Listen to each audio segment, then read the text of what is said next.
This is going to be the mother of all battles, one unlike any other.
Oh, man.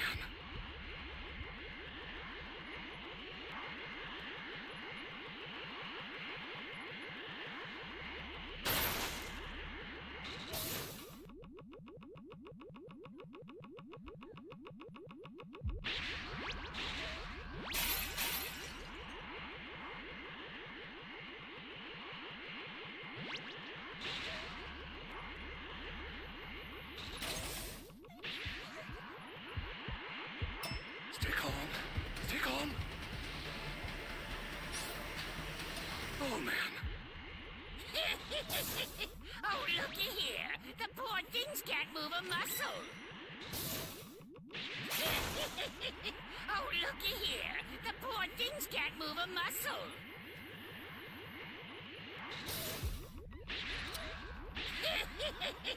Oh, looky here. The poor things can't move a muscle.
more prominent role than they currently play.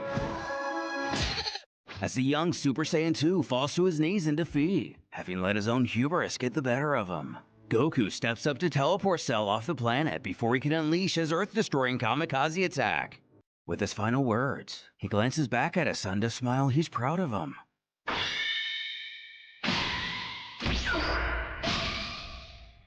And as we're aware, he takes him to King Kai. While the group floats above Snake Way, Kaiosama would alert his former student his plan failed, and Cell still lives.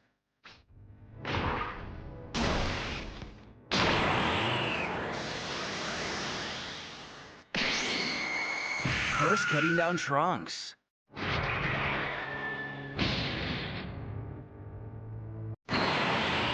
Vegeta sent into a maddening rage at the sight of his fallen son.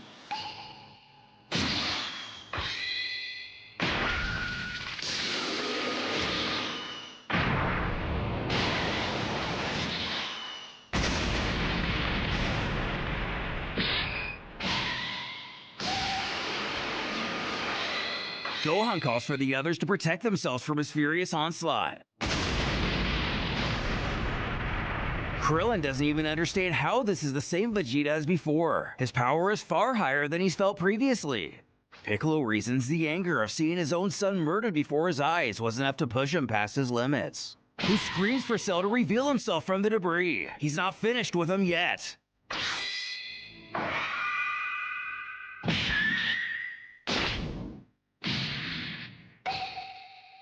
Although surpassing his limits, it's still not near enough for this enemy. In deciding this beating was too little, the villain scowls. As usual, you're so pitiful you can't even honor the memory of your tragically deceased son.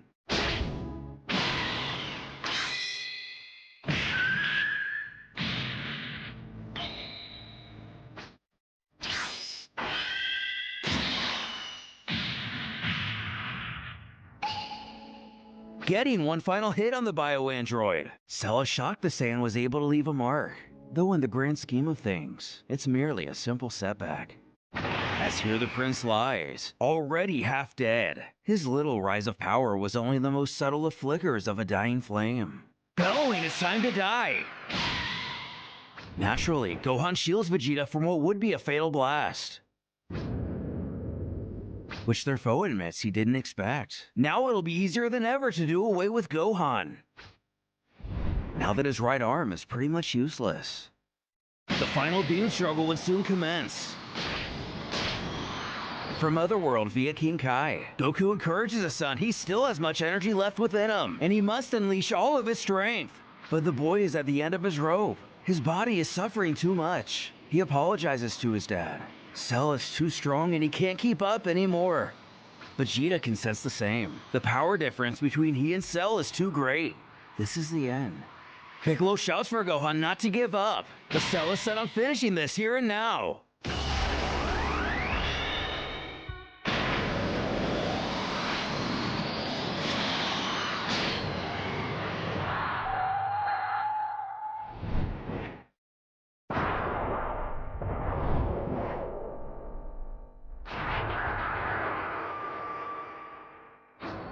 With that push, the young Saiyan is no more. Clenching his fist, Goku pleads for the forgiveness of his friends and family. This is all his fault. His victory all but assured. The villain cackles, the final hope of Earth has gone up in smoke. The end is near for these remaining vermin. Even though he used a lot of energy against Son Gohan, they still don't stand a chance in his wake. He will annihilate them all.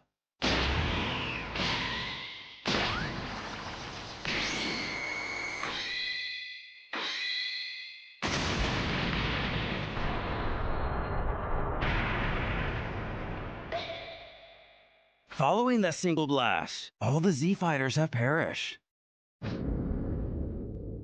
Or almost all of them. Cell is amazed to see Krillin of all warriors is still breathing. Quite the feat for such a fragile being. But now it's time for him to join his comrades, as something else catches his attention. 18. Krillin can already tell what he's thinking and pleads with the monster to kill him in her place. Just leave her alone.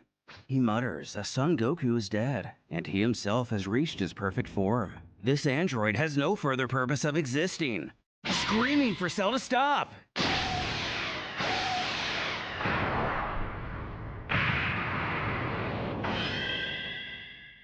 Satisfied with his most recent kill, he takes a dark pleasure in doing away with obsolete technology. The final Z-Fighter sobs for what has been lost today, cursing that Cell has murdered everyone who was willing to sacrifice themselves. So just blow up the Earth already and get it over with. But this confuses the android, asking, blow up the Earth? That's not my goal. Thanks to Goku and his instantaneous movement technique, he has but entire galaxies to destroy. So with that, he'll be leaving the Earth, though not before completely devastating it and its people. As for Krillin, to lower himself to such a level would be an insult to his perfection. He will allow him to continue living his miserable existence in fear and shame. Not losing his resolve completely, Krillin warns he will pay for this. With a wave, he promises they'll meet again soon. King Yema's office, at the Earth check-in station. Goku is seen pleading with Enma about something. Who beckons if the Saiyan can see he's busy? This Cell figure just decimated half the population of Earth, and now he's the one stuck with the consequences. The answer is no. Even though he died defending the Earth, the sheer number of bad things he's done prevents him from going to heaven or retaining his body. Though seeming to have some sort of revelation, he does feel the death of his young son changes things a bit. It would be a lot of work to find him a suitable mentor. He resolves to accept Goku's proposition, but at the first offense, he goes straight to hell. Our happy-go-lucky hero gleefully thanks the ethereal judge for his decision, as he spouts, "See, Vegeta? I told you!" Though even in the afterlife, the prince laments his rival still has to find ways to humiliate him, and he will pay for this. As it becomes evident, Cell may have had some foresight on his own future had he let poor little Trunks here come to age. However, Dende and Popo remain safe high on the lookout. Whether an oversight or not, the gang still have the Dragon Balls. Just as they're about to summon Shenron, Goku hollers for him to wait. He has to talk to him first. They're all in Otherworld with King Kai, and he thinks it would be wiser to let things flow naturally and accept their defeat against Cell. He would have loved to fight him again, but Kaio-sama is right. After all, Trunks came from the future to warn them about the androids. After that came an even bigger threat. It's not an easy call to make, but they're all gonna stay here. While Krillin is wearily in disbelief, Bulma screams at him if he's kidding. They can't leave him like this. Her baby boy and parents all died when Cell blew up West City. Stepping up to speak with her himself, Vegeta assures the boy is safe in Otherworld with him. And the Kai isn't wrong. To revive the Earthlings could alert Cell if he felt that much energy suddenly return. If he came back, there would be no stopping him and she'd lose everyone all over again. Given the Earth's warriors are gone, he doesn't think he'll come back, so she'll be safe. But with himself, the Saiyan race dies. He thanks her for everything she's done, bidding her a final farewell. Though she knows his words are true, it doesn't do anything to ease the pain. 7 years have passed since Cell left the Earth. Mankind still suffers from the devastation he left behind, but life finally resumed to what could be called a new normal. The world was at peace. With Krillin and Roshi, the news talks about how the capital of East City has finally finished reconstruction. It was the last known location to be ravaged by the monster known as Cell. The Kami student curses the android responsible for all this. His teacher quells he calm himself. He knows it's a difficult fate to accept, but they have to move forward. And he knows, he just can't shake the memory that during his rampage of West City, baby Trunks, Cell has just caused so much misery. The old-timer knows how he feels, only hoping Bulma's doing okay. But the warrior must stop beating himself up over this. Even though Cell spared him, he couldn't have done anything to prevent this disaster. Of course, if only Goku and Gohan were still here. But they refuse to be brought back to life, and they must respect that decision. When a ship zeroes in on Kame House. With that knock on the door, a terrible, dark, long-forgotten presence is finally felt. Chi-Chi, of course, who happily chorts, "Long time no see," asking if they're still in front of that TV. What a sad sight for two martial arts masters. of who offer a less warm greeting, one that doesn't go unnoticed. This causes her to snarl. They should see the look on their faces. They appear as if they've just seen Cell. But no, it's not that. She shouldn't be silly. They're just surprised to see her is all, wondering what brings her here after all these years. Though she knows they won't be surprised to hear she's not here to catch up or ask how they're doing. She's here because she needs their help, catching their curiosity. Roshi beckons if she has some furniture or something heavy to move. Krillin here would be happy to take care of it. But she tells him not to be stupid, as if she'd be here for such a futile manner. It's a long story, but if they follow her outside, they'll soon understand. Quickly walking out to the ship, she calls for someone to come out. Krillin is now confused what exactly she's planning to show him. But upon entering, there's only an empty bed, but Chi-Chi knows he was here just a minute ago. The pair begin to believe these hard times may have begun to take a toll on her mental state. Krillin presses that there's nobody else here besides the three of them. She's had a long journey. Maybe she should rest a bit. When the voice of a child chimes, he thinks she's looking for him. With that uncanny face and hair, they wonder if this could actually be Goku. Chi-Chi scolds Goten had her worried and to get back over here now. Who, much like his father, giggles that he just had to pee. Taking him by the hand, he fusses that he isn't a baby anymore and to let him go. As the situation progresses, Roshi now sees it must be Goku's son, though he could have sworn it was Goku himself at first glance. Krillin wonders how this could be. When his master chuckles, he must still have a bit to learn about life. The staggering resemblance to Goku must mean this little one was born only a few months after the Cell Games. Introducing what appears to be a much less coy Goten, his mother urges he introduce himself properly to his dad's friends, who eagerly states, "Hi, I'm Goten. I'm 6.5 years old and I love fighting and video games. Nice to meet you." The others return his greeting, pointing out how much he looks like his dad. Chi-Chi admits that sometimes it feels like she's looking at Goku in his youth. The hermit now sees the reason for her visit, though can't help but ask what caused her to wait all these years. Which should be obvious to the both of them. Neither one of them are good role models. They would have shown the same bad influences as they did on Gohan. But she didn't merely bring Goten here for them to finally meet. She wants them to train him. With the vast majority of Z-Fighters gone for good, arguably the most overlooked character in all of Dragon Ball, maybe Earth's most promising hope.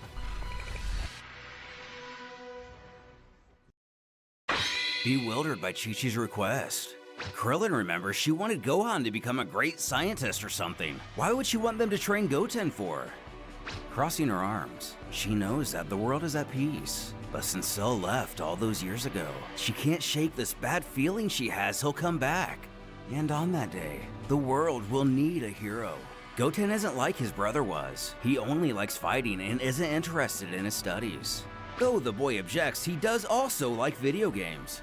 And if he's being honest, Krillin has had the same feeling regarding Cell. However, he doubts he himself can shape the kid into a fighter capable of beating him. Even Goku and Gohan couldn't do anything.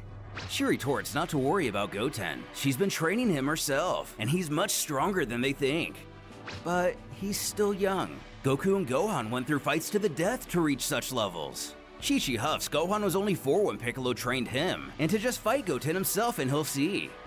The mere mention of a fight is enough to make the child's hair stand on end. Roshi urges him to do as she says. It's Goku's son they're talking about. Though the former student doesn't know what to think of this. He reminds Krillin he's been training for the last 7 years like never before. Look at this as a test.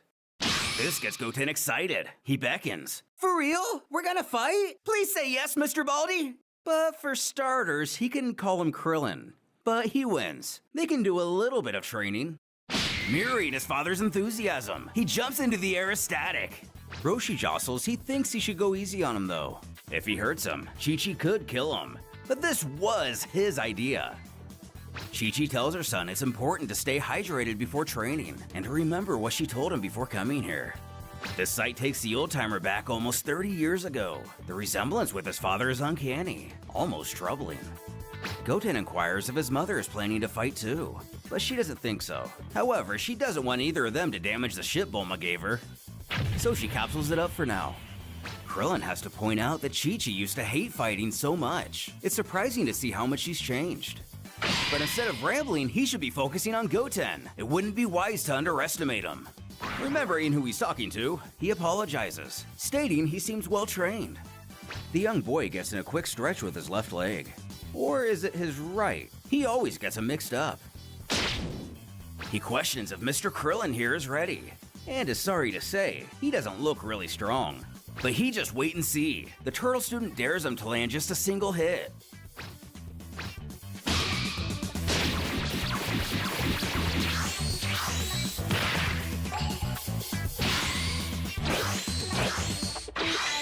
So far, it appears that Krillin's years of experience trumps the raw talent of Goten. He compliments he's keeping up, and that's good. But the boy flies into a fury at not being able to land a single finger on his opponent, shouting, what does he mean keeping up? All he's doing is disappearing. So far, he's only fought his mom and the dinosaurs on Mount Paozu, and that was a lot more fun than fighting him. He doesn't even know how to fight. Then it hits Krillin. Goten can't sense the power gap between them, which makes sense that he can't sense ki if only his mother has trained him. After all, she doesn't possess that ability, but it's pretty easy to learn. Though this only enrages Chi-Chi as well. She grunts for the warrior not to underestimate her, before bellowing to her son to forget what she said earlier. Which comes to his great surprise. She told him he could never, but she affirms it's completely fine this time. Giggling, the young fighter states this changes everything and it's time for round 2.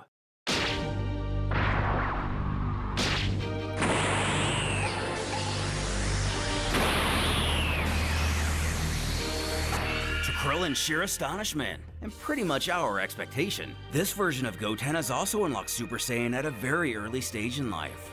His mother cackles to know if they're surprised. She told them he was strong. They seem to forget she also knows a thing or two about martial arts. Hiroshi just can't let this go. This shouldn't be possible. Sticking up her nose, Chi-Chi reveals, to be fair, she simply took away his video games and this was the result. A bit confused by the chatter, Goten asks what that super thing is they're talking about. But getting ignored, he decides since no one wants to answer, they can just get back to the fight.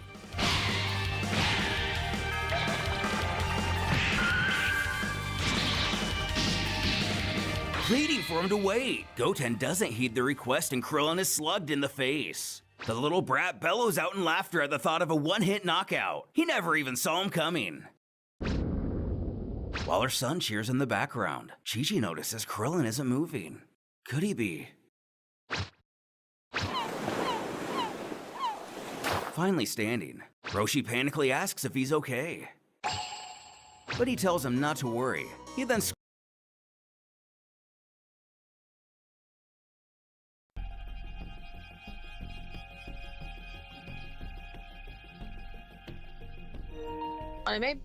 They made Buhan look so sick when he's golden.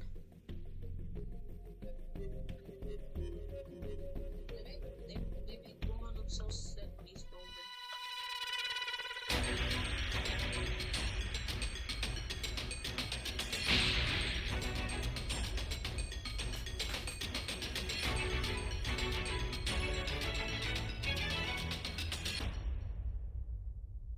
Can you hear me? Flying Nimbus! I've set a super time machine, as well as a crate of supplies. Here's how to launch.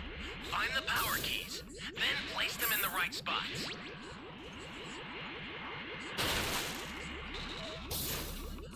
No way, no. There's no way we just started the game and he sees me already. No. We just started the game, how did he see me? Shit happens, bro. Oh, come on, that's not fair. There's no way we just started the game and then he already sees me. There's no way.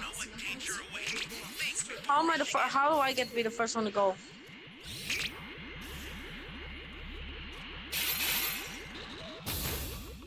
And they destroyed the Saiyan pod.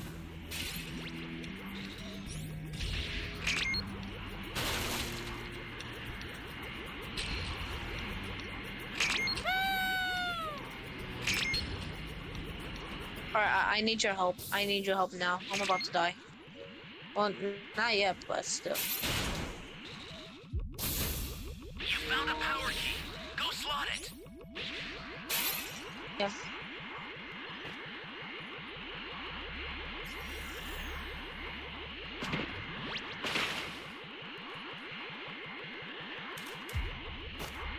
Oh yeah, there it is. This Clark.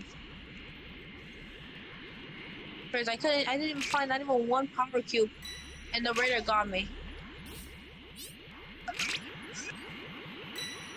No, no, no, no! Stop reviving me! No, no, he's gonna kill me! Oh, you gotta be kidding me! Watch out for enemies. Great. You know what to Wait, do. no, no, no, I don't think the raider can't just kill me like that. No, no, no. Exercise I just got revived again. Wait. No, he already got me, so no, there's no way he's just gonna be like, I'm gonna get you. Please, no, please, no, come on. Oh, he's making the thing with the candy. He's already level 3?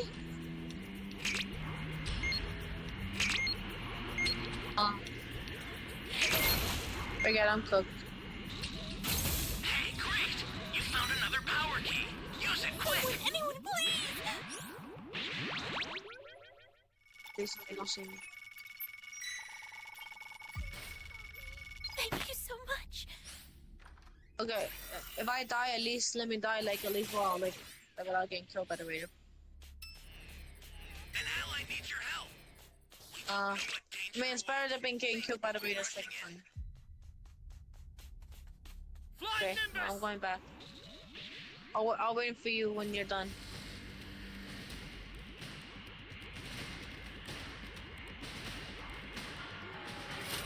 Glad you cooked anyways.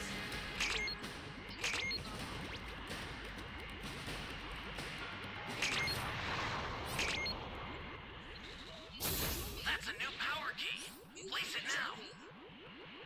Oh, you have to wait. You have to wait for one more person. But I invited another person.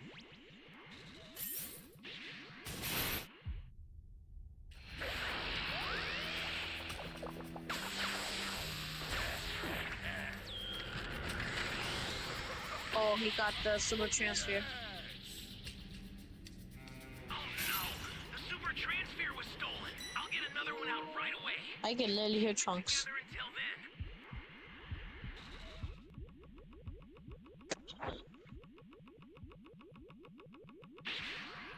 I sent another super transfer. Take it and survive this. It's surprising that the raider already is at level 4.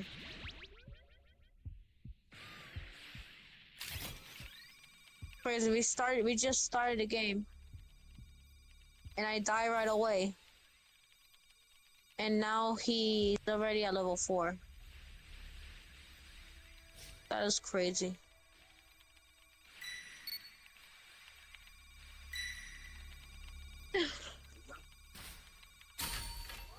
Flying Nimbus! Hey, great! You found another power key. Use it quick. This is bad. Somebody's down. Exercise extreme caution if you're going to help them. What's the big idea?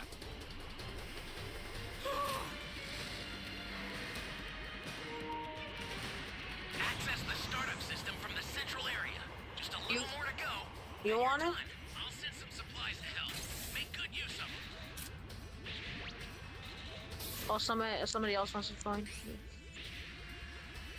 Wait, where's the... Wait, hold on. This. The startup system's under attack. It's dangerous, so tread carefully if you want to get closer. Hold on. Kizu.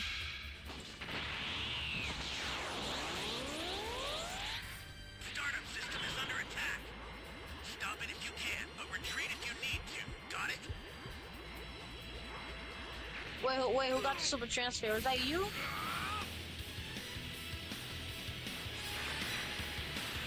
Oh, okay.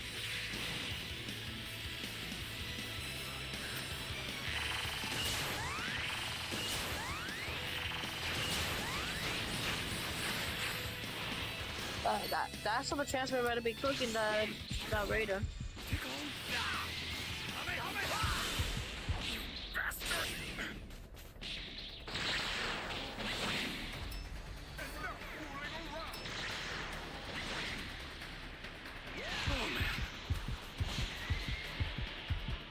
Flying Nimbus!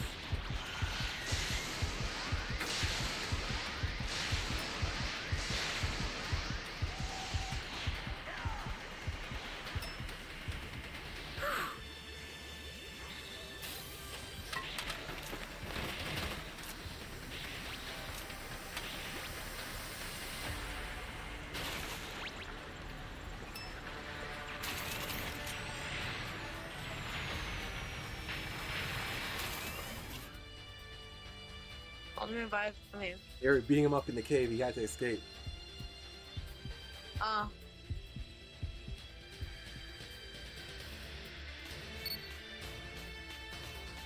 Holy hell.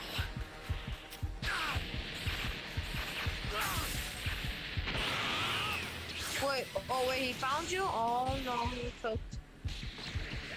Bastard! How do you like this? I don't know how this guy got me. This came out I of don't nowhere. know why the raiders can just spare you. If somebody could at least just spare you, I'll be cool. These are our teammates.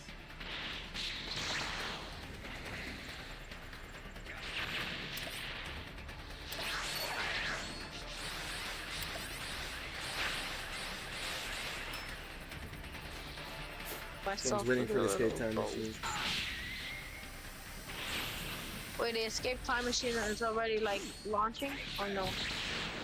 Sometimes people don't want to fight, so they just hide where the escape time machine summons. Or she could just be waiting for Wait, did the Dragon raider Train. destroy? The STM. That too.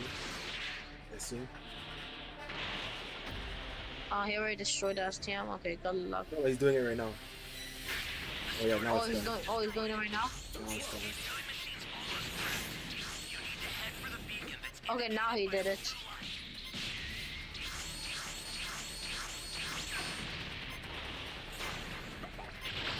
Honestly, I really like this game. If they ever make a Breakers 2, that'll be good. Just need to add some more content and update the graphics. That'd be nice.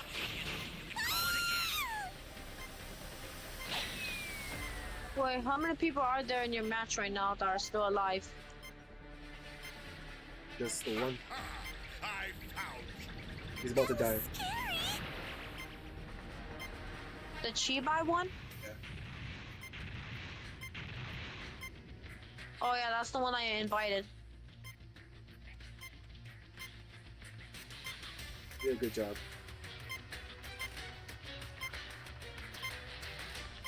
Wait, did you escape? Not yet.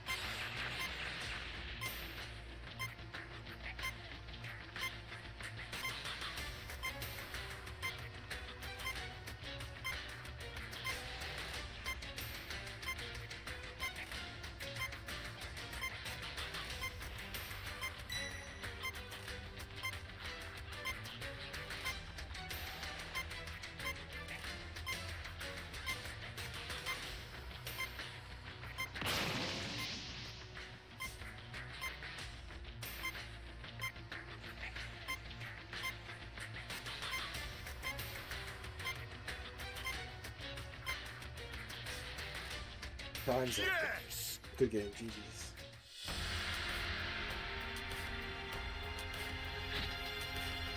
Now all who have challenged my greatness Oh, I hear it. Sounds cool. to commemorate my newfound dominance, I'll destroy this planet!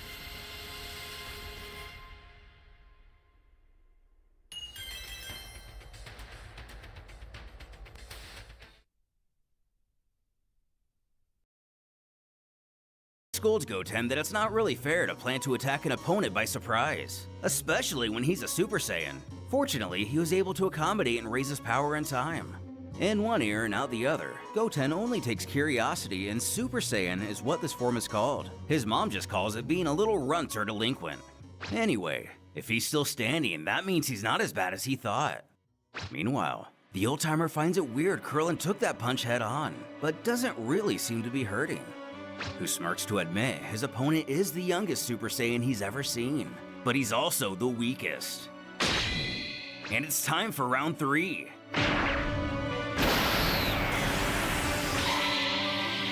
Unleashing a ×10 Kaioken. It wasn't known to the others until now he even knew such a technique. The power he's letting out is incredible. His former master wonders what kind of training he underwent to reach such a level. He explains that during his trip to Otherworld, which is a child-friendly way of saying after Frieza killed him, King Kai taught him the basics of the technique. When he got wished back to life, he mostly disregarded using it in any practical way because he thought he was too weak. Regardless of the circumstances, he questions if Goten is ready to continue with their training. And as some kids will do, he brushes this off as nothing. He's red now, so what? All it means is this time he'll have no excuse.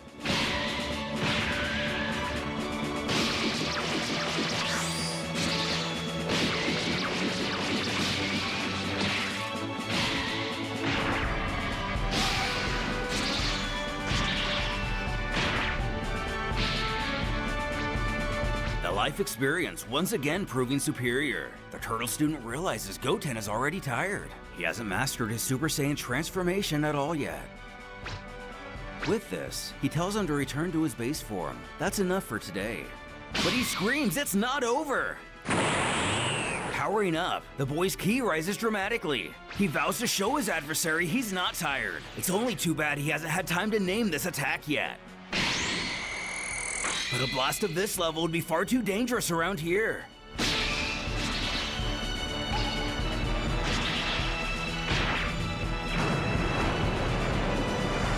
Deflecting it into the ocean, Krillin utters it's only lucky he took some of the force on himself. Otherwise, the entire island would have been submerged. To have this kind of power at such a young age is crazy.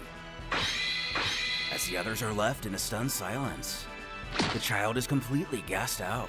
Realizing he missed, he collapses, promising next time he'll win. Swooping in, the Mother Hawk frantically tries to bring her son back to consciousness. Krillin presses she not worry. He's only exhausted himself from using so much energy. Though she can't help but devolve into a sobbing mess crying this is all her fault and she's so sorry that she did this to her baby. Again, Krillin assures he will be okay and open his eyes soon. He guesses she actually hasn't changed that much after all. Roshi excitedly shouts the Turtle School has a new pupil. He wonders if Goku knows about Goten. Is this his final gift to humanity? A new hope. Once Goten had recovered, Chi-Chi and Krillin agreed upon getting training 2 weeks per month. The time for the first goodbyes had come. The boy's mother tells him not to cry. She will be back for him soon, and not to forget to call her every day. Taking off and finally letting the tears flow herself. A new adventure has begun. But very soon, the young Saiyan will discover he may be in for more than he bargained for. As he finds out they don't have any video games. Over the next year, Goten would undergo the same training as Krillin and his father. By the time he was about 8 years old, all it took was a single day to get him flying. His mentor is really amazed by this. Even after 2 years, this kid never ceases to amaze him. It was a good idea to force him to train at minimum power to make him harden his body and mind. Now that he's perfectly mastered his ki, they can take their training to the next level. Enthusiastically learning the Kamehameha. He unfortunately damages Kame House. And not to be the only one doing some learning, he brings his video games to teach Krillin how to play. Though doing a fourth turn to the left comboed with a punch to perform a Hadouken doesn't make a lot of sense to the martial arts master. With their training going even better than expected, what surprises are still in store for our heroes? And what threats still lie ahead? Will Cell sense the new rising power on Earth? Or even worse, will Babidi make his way to our little blue world? Year 777. Or about 10 years after the Cell games. Goten and Krillin land in the middle of what appears to be a wasteland. The former questions if they're there yet, which they are. This is where they're going to train. Asking the obvious, Goten is curious why they traveled all the way out here to do that. Couldn't they have just stayed on Grandpa Roshi's island instead? But not for this training. Today will be special. He's allowing the child to transform into a Super Saiyan, resulting in a more than excited reaction. It's been forever since he's been allowed to use it.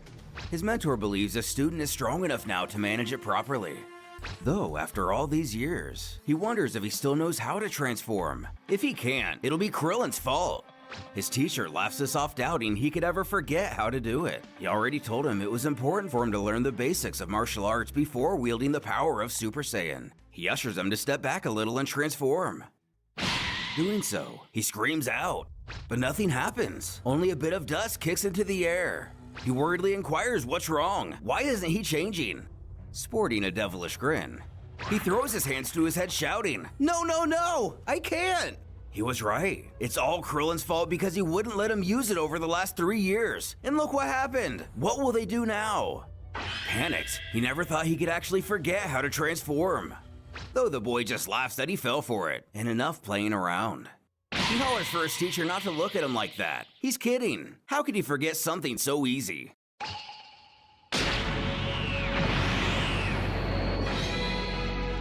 Feeling his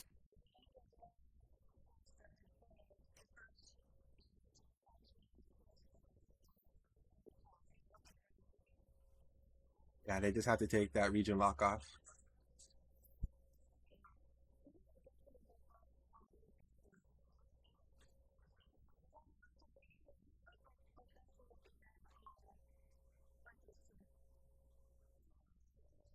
I agree, homie.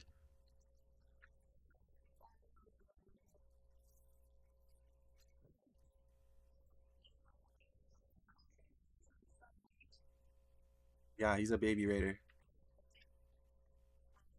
As long as we beat him up at level 2, we should be good.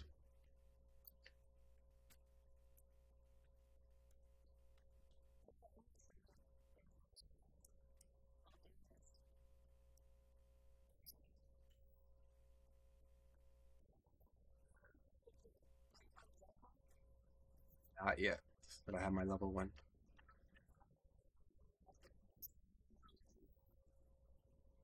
Get your level 2 as fast as possible.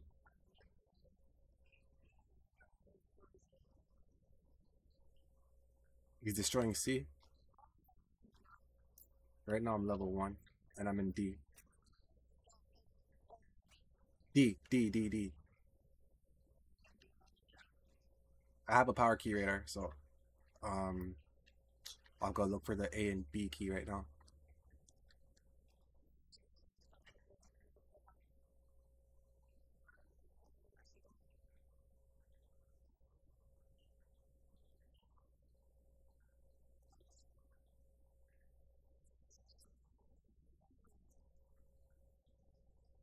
Raider is in A, it looks like.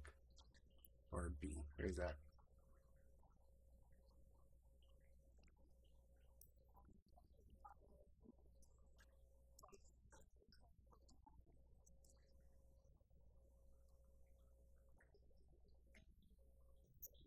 What level are you?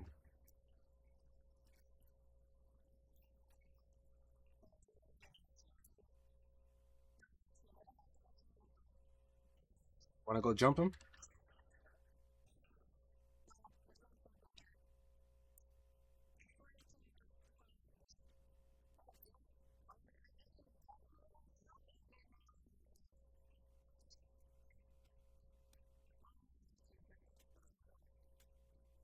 We have 5 Dragon Balls so far. Yo, what's up, Jace on YouTube? How you doing?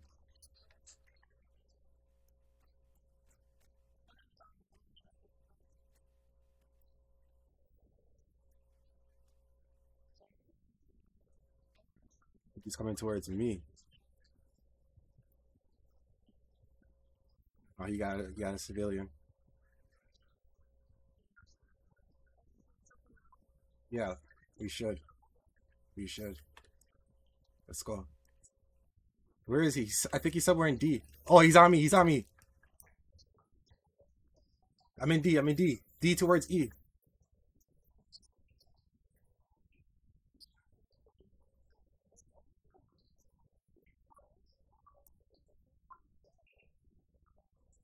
Now we're summoning.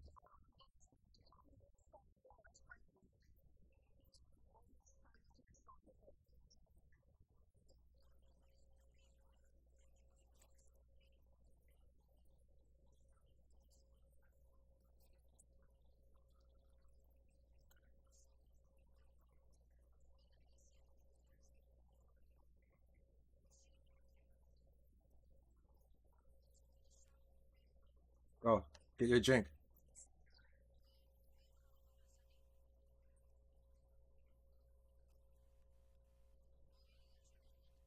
I'm good. You did some damage though. I'm heading towards A right now.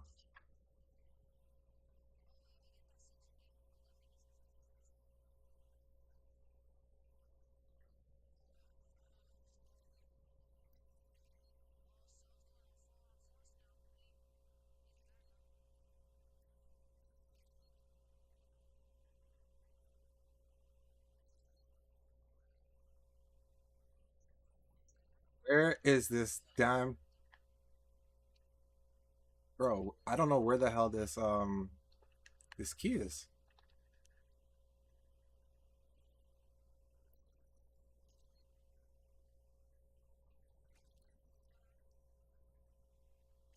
Not in there. It's A key. Is it in this cave? Yes, it is. Found the key.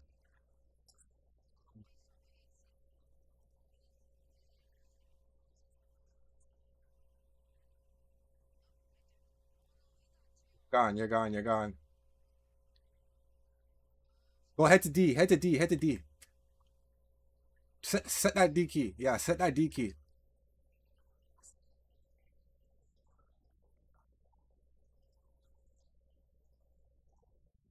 You transforming.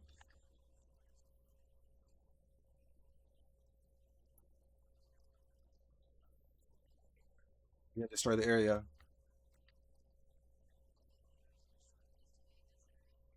It's destroying B, and I'm about to set this A key.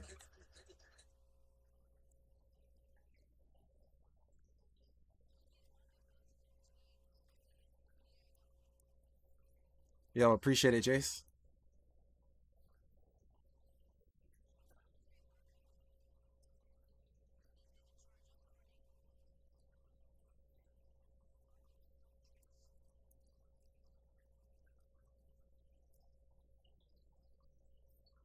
Before it's about to get cooked. Oh yeah, he's done. He's done. He's done. He's done. I'm 88. I'm 88.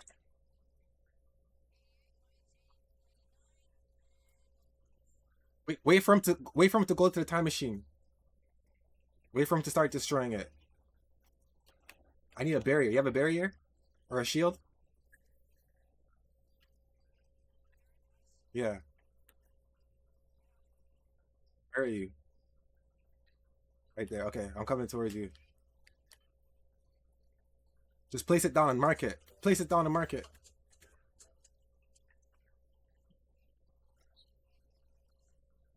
I was right behind you. Drop it and go to the time machine. Go to the time machine.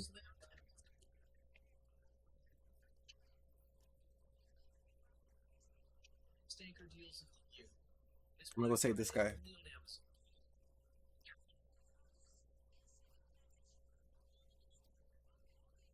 Oh man, you're done for. I'm gonna go save this guy.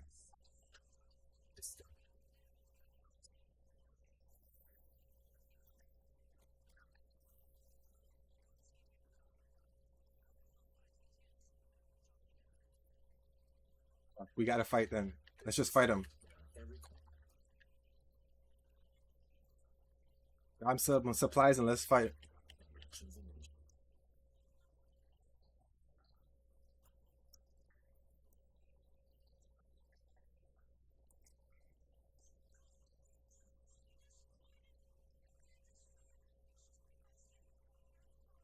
Oh, I thought you said you destroyed the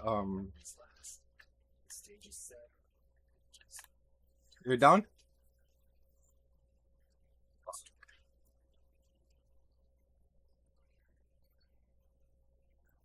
Coming to get you.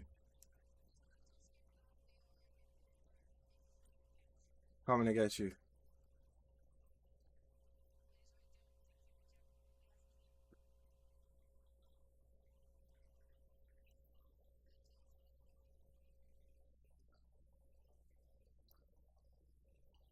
Yeah, he got me.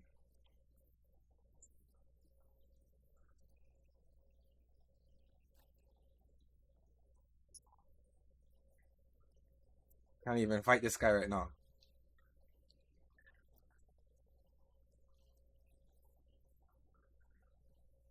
Dude.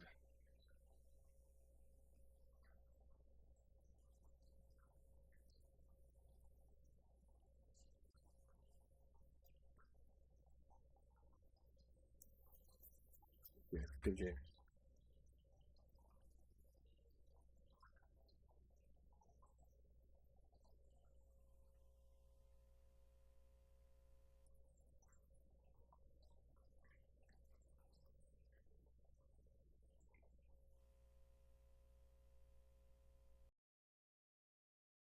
Is key. Krillin hasn't see even what taught Chuck him how to said. boost his He usually strength in plays short Sparking bursts Girl. yet, but his No, power plays is Sparking already Girl so anymore. high.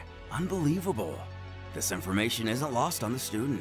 He wonders himself how he got so freakishly strong. He guesses all that useless training finally paid off after all. On Twitch? Sensei Yeah, of follow said me, I'll follow training you back. supposes he'll take that as a compliment.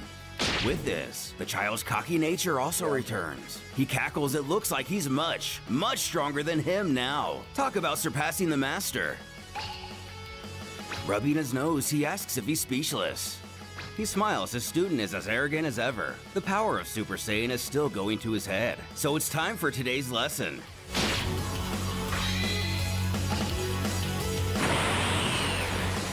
Unveiling Kaioken times 20. The young prodigy wasn't counting on this. Krillin states this is peak Kaioken. It's kind of funny. His soon-to-be opponent appears much less confident all of a sudden, mockingly asking if something's wrong. The taunt aggravates him. With this darn times 20 multiplier, he's undoubtedly stronger here. But it doesn't matter. He calls out that he kept this new power to himself, and now he thinks he's the best because he's letting out a little more energy. Krillin is the one who taught him power alone isn't enough to win. And today, he will only prove that. Which is exactly what his master wanted to hear, though not to expect him to go easy on him.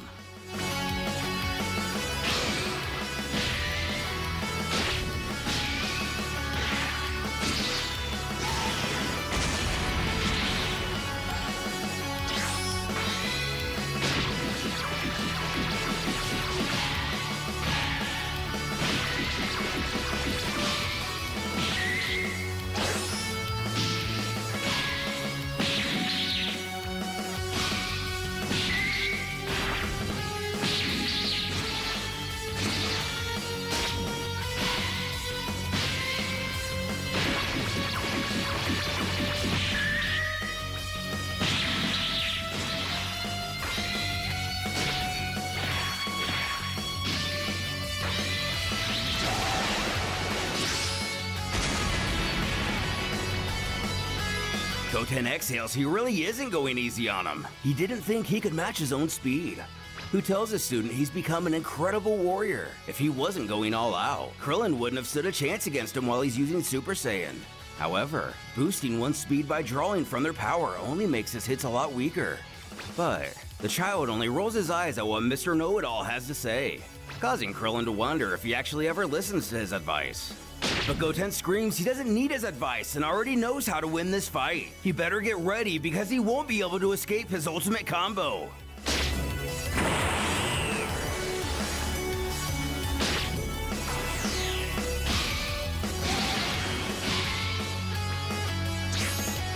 In a split second, Krillin realizes his student is about to use the Solar Flare, which is more embarrassing to our bald hero than probably anyone else.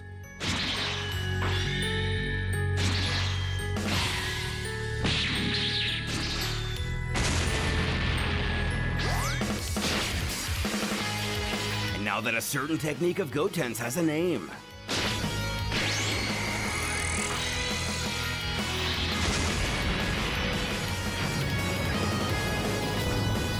Hit head on by the boy's killer blast. The warrior coughs, he's lost. I typed in your Goten name, bellows out nothing's with popping up. laughter to a 9.5-year-old no less. Oh, wait, He hold told on. him he was going to win this time. Now it's game over. But his master is merely kidding. Returning to his maximum Kaioken state, Goten can't believe he still has enough left in him to power back up like this.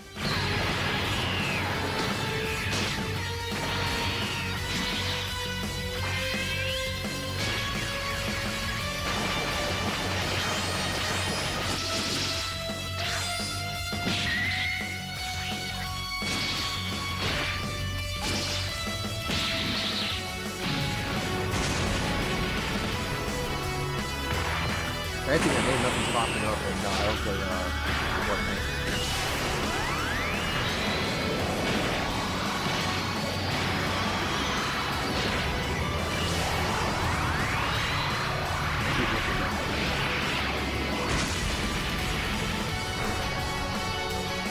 The smoke's settling. Yeah, dog, your name's Krillin not goes to popping make up. sure his pupil is okay. Who appears fine, though the same can't be said about his pride. But his master urges he look at him, referring to how battle-worn they are. The boy cuts him off. He admits Krillin is super strong, but swears this will be the last time that he loses. His teacher offers a few words of encouragement. He reminds it's his birthday in 2 weeks. He hasn't forgotten that he promised to buy him a new video game, right? He laughs at his dual-track mind. only thing that's The popping kid up is does know what he gamer, wants. Brolar. As Is that you? promised, he will get him his game. Also, they're going somewhere really special. For now, it's time to go home. Reaching out, he asks again if he's okay, and is at least enough so to fly on his own.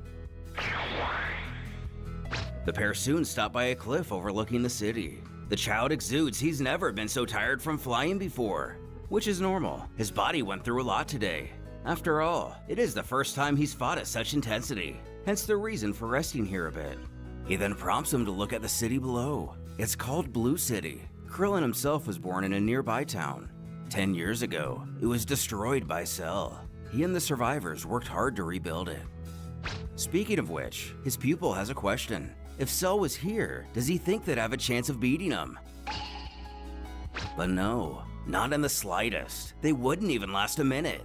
This surprises Goten, figuring it wouldn't be that lopsided. Is Cell really strong or are they just that bad? This makes Krillin laugh. Alright, saw the They're account, not I that followed it. bad. Actually, with Goten's power, he thinks he could have gone toe-to-toe with Frieza. But Cell is a real monster. They never face such a powerful foe. But the child states he's not afraid. Krillin will see. He will surpass him and be the one to defeat him. Another year passes. Goten questions what special place they're going to this time. His senior reveals it to be Kami's lookout. And by Kami meaning God, the sheer utterance of this location has his attention.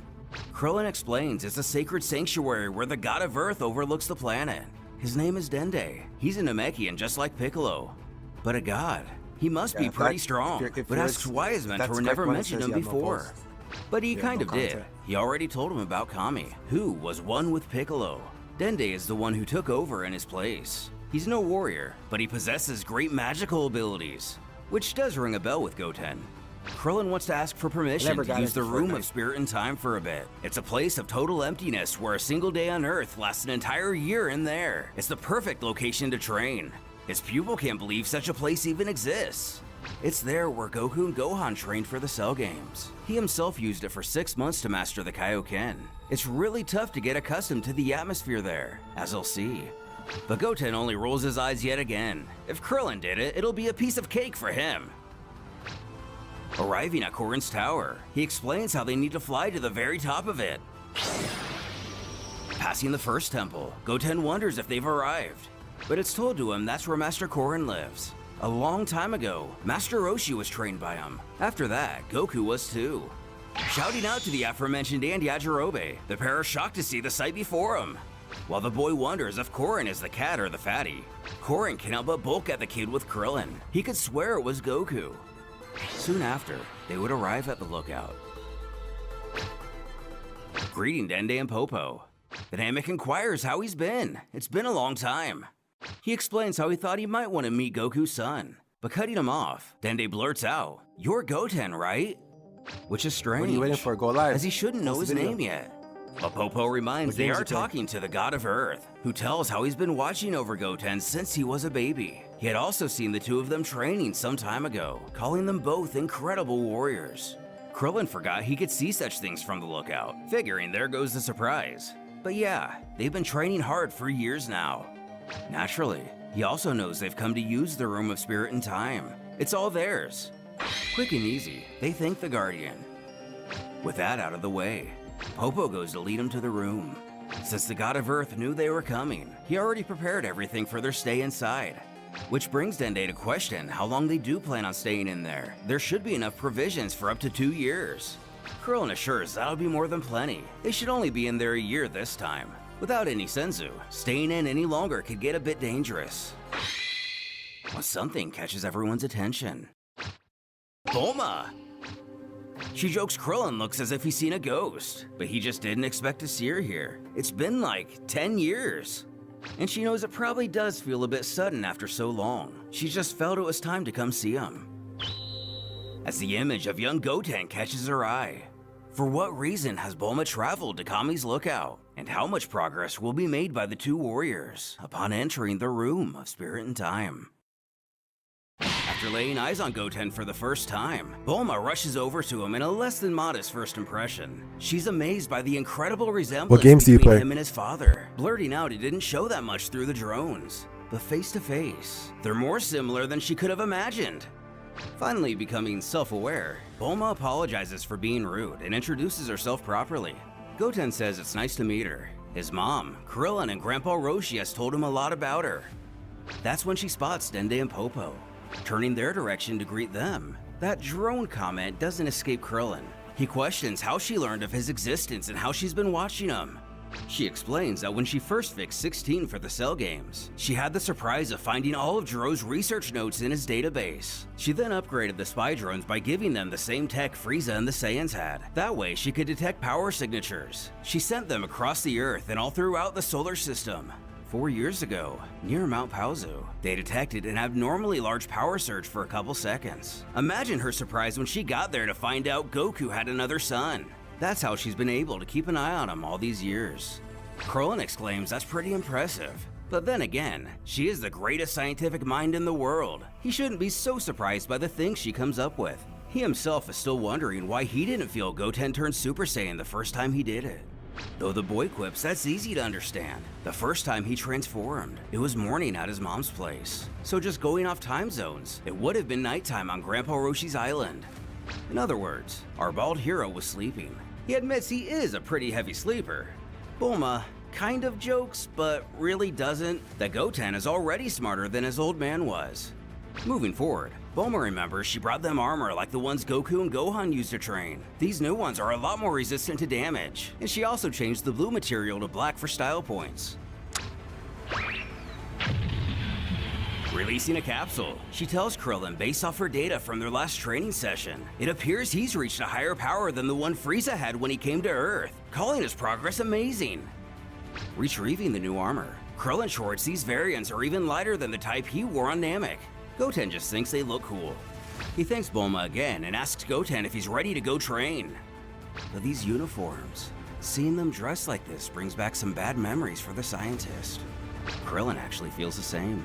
The last time the two of them saw each other, it was here when they tried to wish their friends back to life. Though it's better they don't dwell in the past. They thought it was the best choice to make. But Goten scoffs they chose the coward's choice. Losing is cool. His mentor shouts for him to shut up and he told him to stop saying that. But doubling down, he's tired of hearing everyone say they were these great heroes when it's not true. Real heroes would have been wanted to be wished back to life to kill Cell. Instead, they chose to abandon everyone. After a short silence, Bulma chuckles at the boy-ass character, definitely getting it from his mom. She knows how he feels. It took a while for her to accept their decision as well. But he should know they were the greatest warriors to ever walk the earth, urging him to go train and become the best of them. Who promises to do just that. As the pair enter the Room of Spirit and Time, Goten lays eyes on the Void for the first time, before safely assuming there are no video games in a place like this. To break through their limits, our two warriors began their intense training. Hope was blooming once again.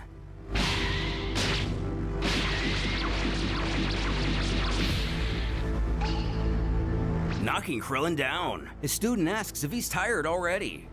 He smirks. Barely a month has passed, and the kid is already the better of him. But he can tell he's holding back. To keep training You with just play him would Sparking hinder his Zero online? progression. So he needs Goten to I assume you've done continue the by story mode? himself. But this confuses the child. He questions what he's talking about. His senior explains he's taught him everything he knows Not about martial good at that arts. He also thinks he himself has peaked as a warrior. From now on, Goten will need to start working towards what's after Super Saiyan. Several months pass.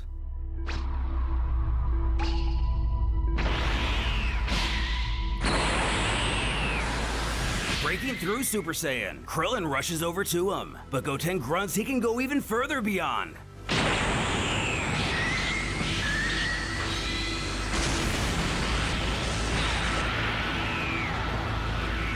Hitting his bulk form. His teacher tells him that's great and to now focus is key.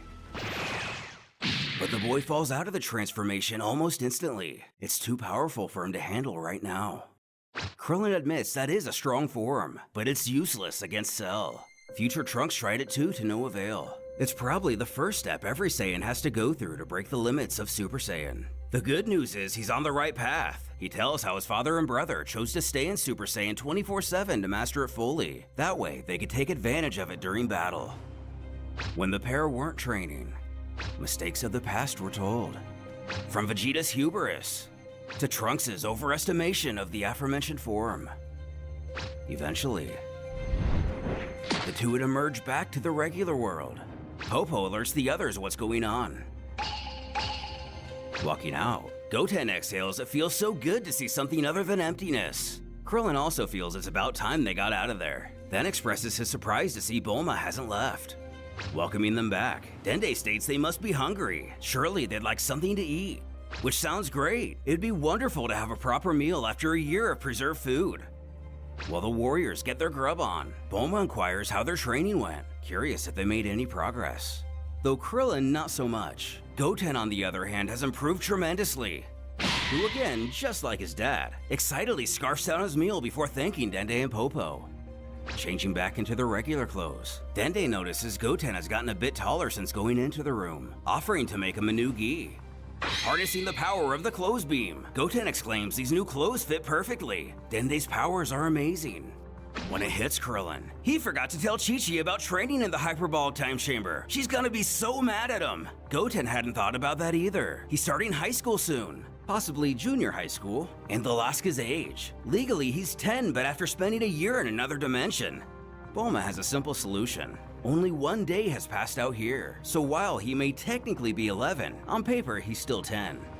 With this, Bulma goes to leave, but first has a little gift for the child. A set of fighting armor and a gravity room. His dad and Vegeta used it a lot for their training. They'll likely be of great use to him too. Thanking her, he also offers gratitude for Dende and Popo for everything. He'll come back to see him and train some more. Asking if he's ready. The duo head to below the tower to see Master Korin for a bit. Since they never stopped to say hi before, he figured it would be right for Goten to introduce himself. Though, seeing the resemblance to Goku up close, the duo have a similar reaction to the other day. With his training with Krillin complete, Goten offers an extended farewell to his first great teacher. Who else will come around to mentor him into becoming the greatest warrior the Earth has ever seen? And what does the future still hold? Arriving home, Chi-Chi gets some unfortunate blonde flashbacks. Chasing him out of the house, she demands he turn his hair back to black this instant. Later that year, Goten would begin attending public school. While still a bit young for the typical high school student, this could be attributed to the world changing since the devastation caused by Cell. In a classroom, reminiscent of the one Gohan would attend in another reality, an instructor announces to his class they'll be welcoming a new student today, asking Goten, was it, to please enter the room. He coyly confirms that is his name, and it's nice to meet him. Getting down to business, he tells the child to take a seat. Looking around, he initially struggles to find an open spot, but someone near the back calls out to him. She points out how obvious it is he's new around here. No one wears those uniforms. She asks where he's from, telling he's from the 439 East District. His new peer can't believe it. That's more than 1,000 kilometers away. Realizing he let a bit too much slip, not wanting to draw attention he can fly at Mach 9,000, he tries to explain this away by claiming his mom has a state-of-the-art 576 jet. Overhearing this ruckus, the teacher demands silence from the two in the back. But even with a jet, it would still take at least 5 hours round trip, muttering he's weird. A couple hours later, he finds himself outside on the baseball diamond. His turn to bat, he rushes to the plate. The pitcher takes note of his novice stance, mocking him for looking what he calls dumb. He bets this is the first time he's ever even played baseball. Chortling, let's see what you got, new boy. As we know, Goten doesn't take taunting well, and the fact that he knows this kid has already been held back a grade twice doesn't make him feel any better. But to be fair, this is his first time he's ever played baseball. At the same time, he knows he has to keep his powers concealed. His mom told him to lay low and avoid attention. As the bully quips, what's with that hair anyway? Was his dad a porcupine or something?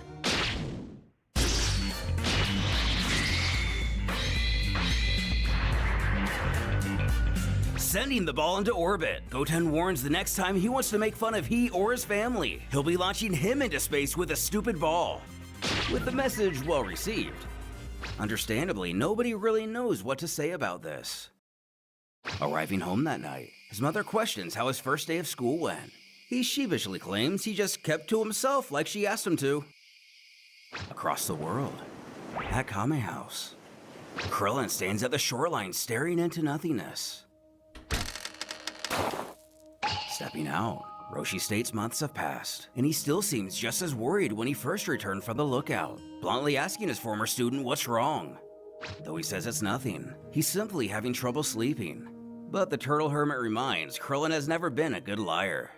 Caught, he figures he can never hide anything from him anyway. He's come to realize over the years he's reached his limits. But to see Goten progress so quickly in the room, and not to be able to help him grow has frustrated him to no end. Goten is without a doubt better than Gohan and Goku were, but the lack of a training partner at his skill level will be a hindrance in his journey to reach new heights. The old man tells him to stop underestimating himself. He remembers when he first came here, unable to even land on his feet after jumping from his boat, and now he's playing on the same court as Super Saiyans. His quest for power is great, but as an Earthling that reached his peak, he's afraid he very well may have hit an unbreakable wall.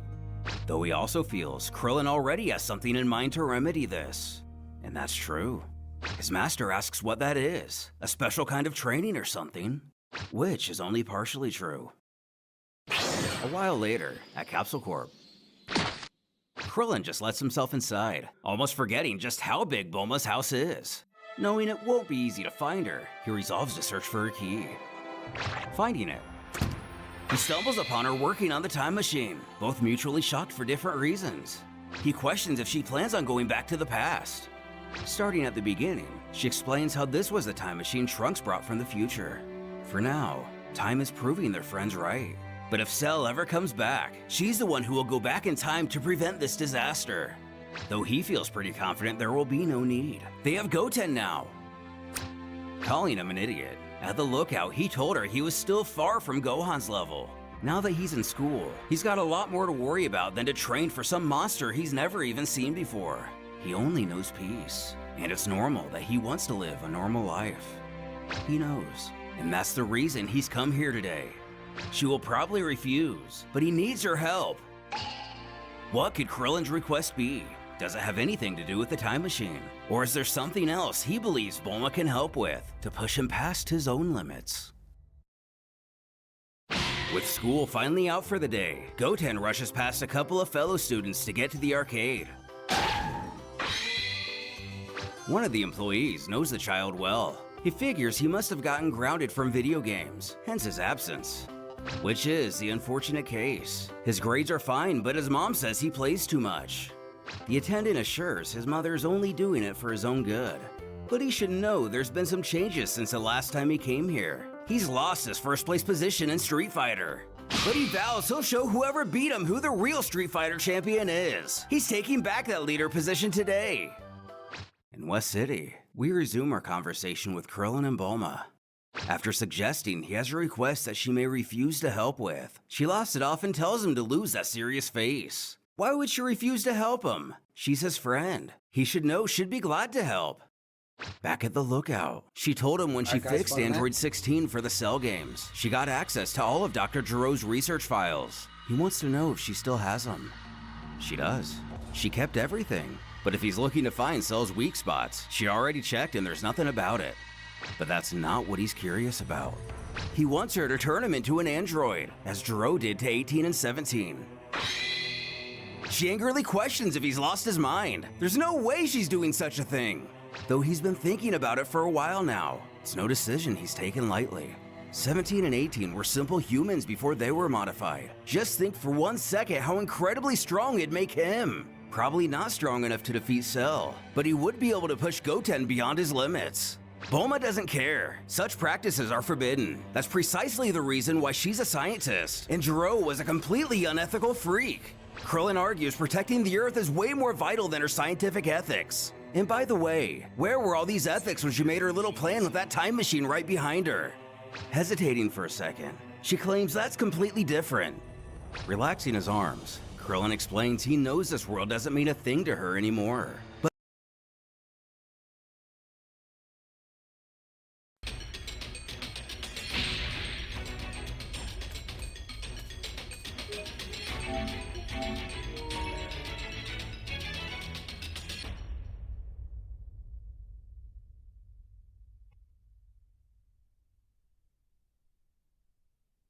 Can you hear me? Fly, Trunks. Nimbus! I've set a super time machine, as well as a crate of supplies. Here's how to launch. Find the power keys, then place them in the right spots.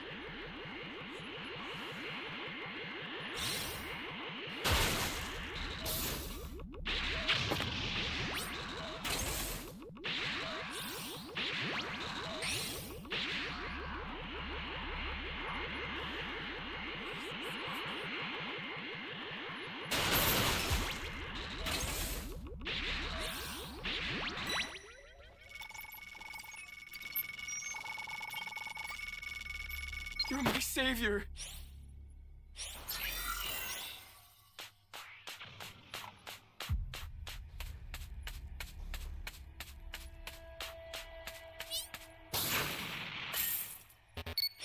Flying Nimbus!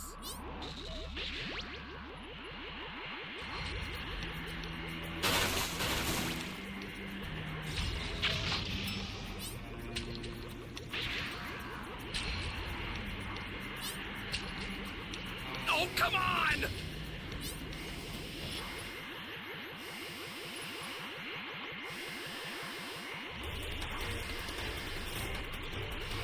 You found the power key. Go slot it. Ally down. If you intend to rescue them, watch out for enemies.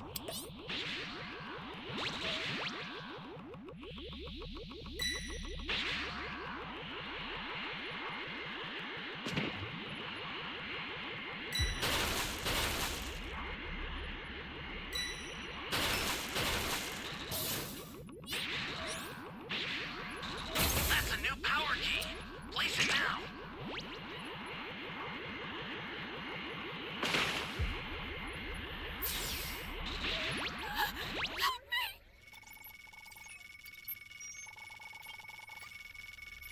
Are you here to save me?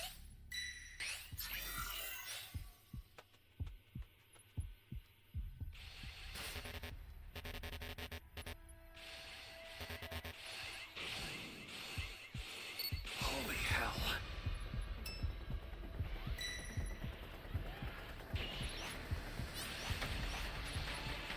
An ally needs your help. You don't know what danger awaits. Think before rushing in. Great. You know what to do with that key.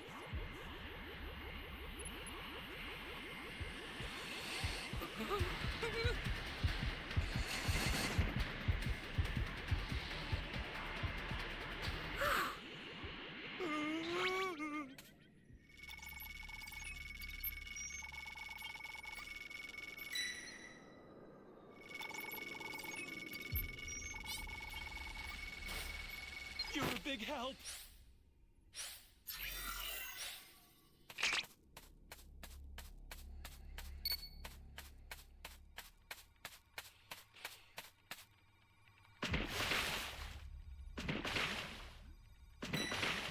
Flying Nimbus! This is bad. Somebody's down. Exercise extreme caution if you're going to help them.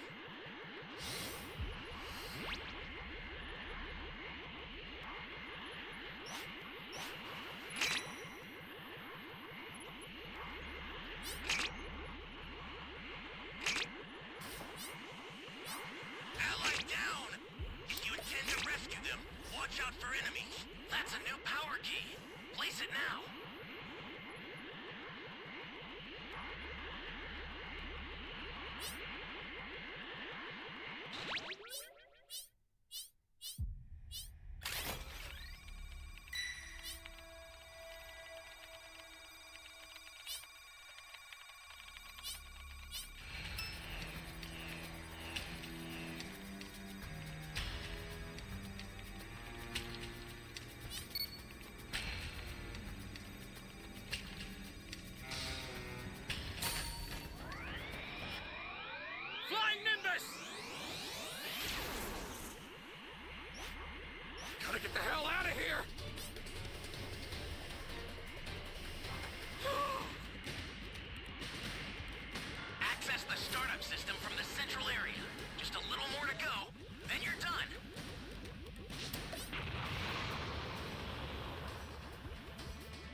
Stay calm. Stay calm.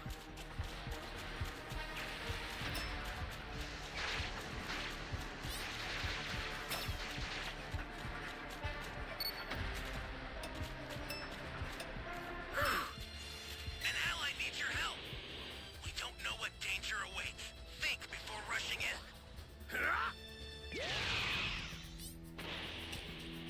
Flying Nimbus!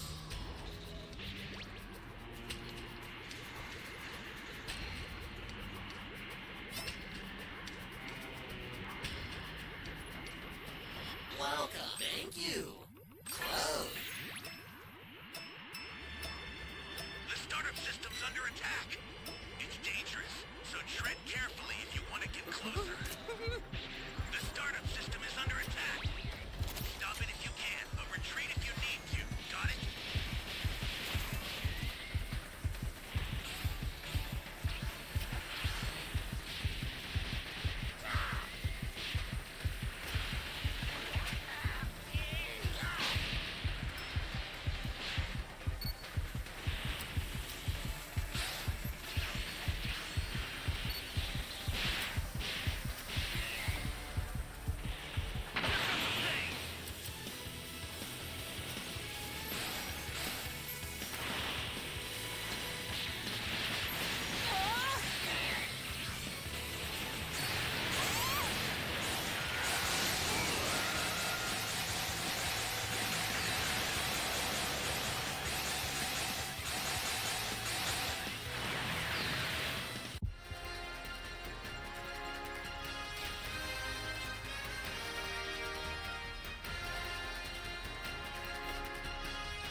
But think about all those people who fought to rebuild it and live in peace.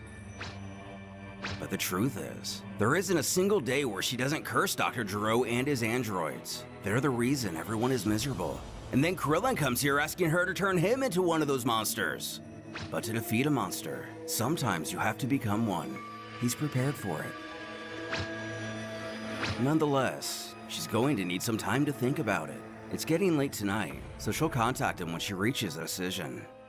Leaving, he shouts to thank her for everything. However, she hasn't agreed to anything yet. Year 779. A bit of time passes. It took 6 months, but the cellular modification process is complete. It's time to see the result. Nervously, she presses a button to release Krillin from a container. He turns to Bulma to greet her, curious how long he was asleep for.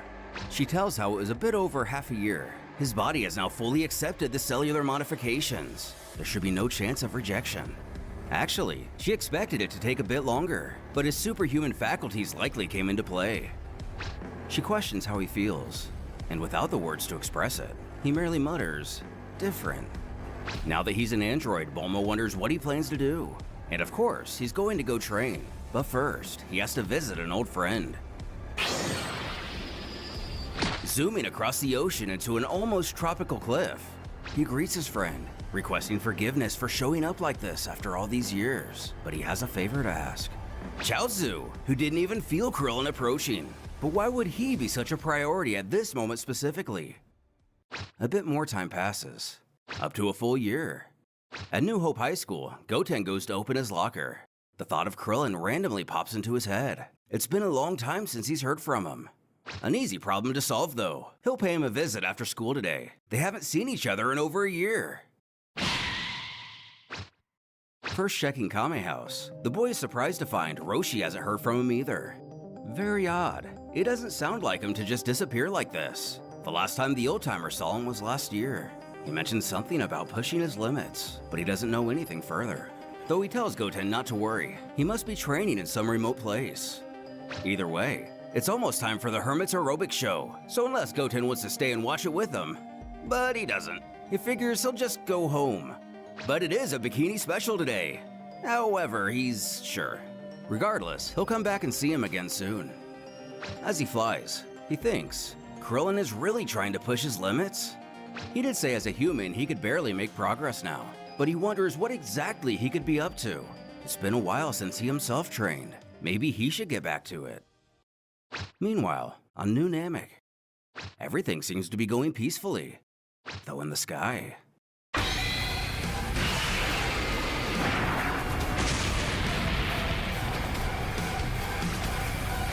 Back on Earth, Dende grabs his head sensing what just happened, while Popo tries to figure out what's going on with the Guardian. He tells how Namek just exploded. He's not sure what caused it, but all his friends, family, he has to tell Krillin.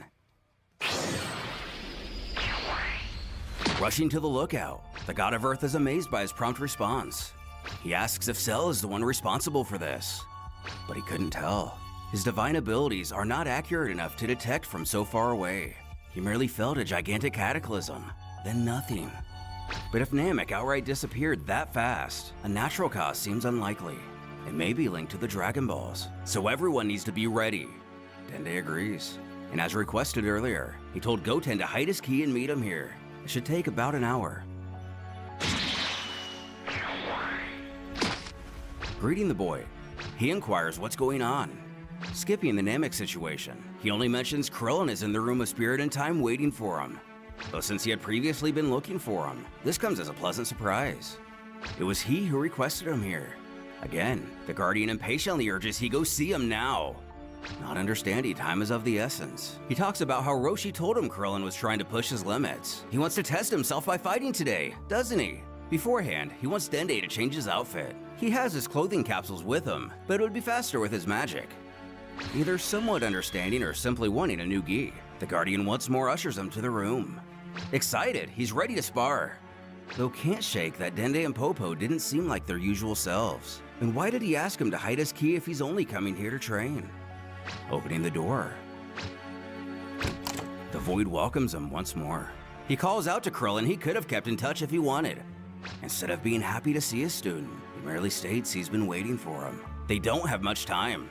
Fed up with all the mystery, the Saiyan questions why he and Dende are acting all weird. He also is all impatient and stuff, so they need to tell him what's going on. Not to mention, he just magically reappears when nobody's seen him for a full year. Where's he been this entire time?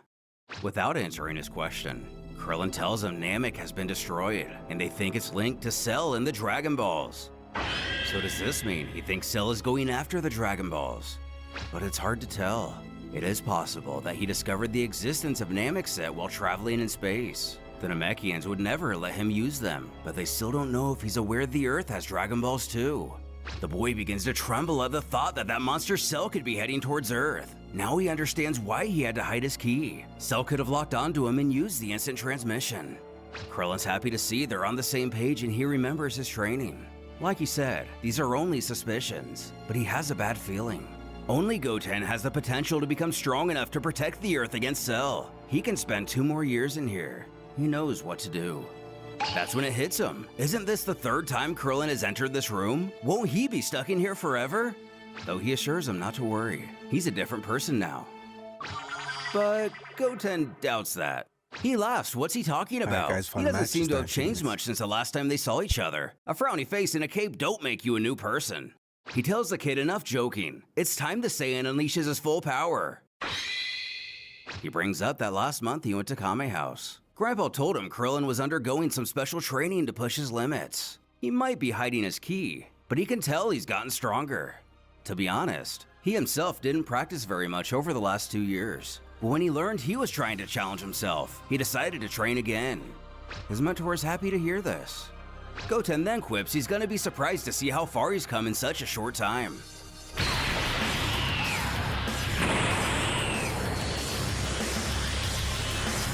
Going Super Saiyan, Krillin admits he's right. He is stronger than the last time they were in here. His student asks if he's impressed. But if he's just being honest, not really. He's more surprised the kid is so proud of so little. If he hadn't neglected his training, he would have reached this level a long time ago. This causes him to snort, as if Krillin is better than him or something. Without stuttering, the teacher reminds he needs greater maturity. And he only sees one way Goten will understand the progress he still needs to make.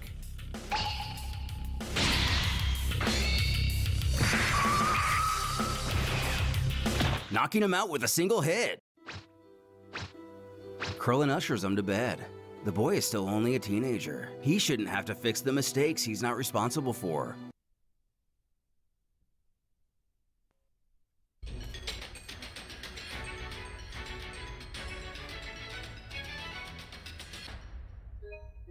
Can you hear me? It's Trunks. Flying I've Nimbus! set a super time machine, as well as a crate of supplies. Here's how to launch. Find the power keys, then place them in the right spots.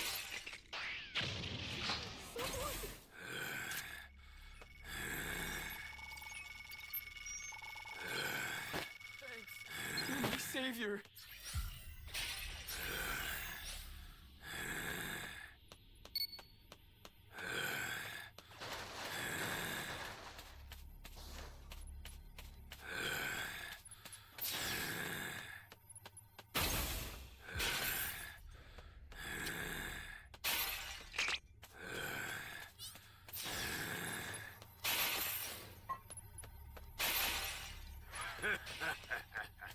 Welcome.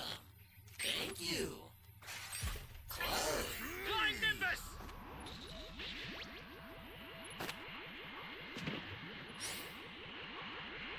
That was a piece of cake.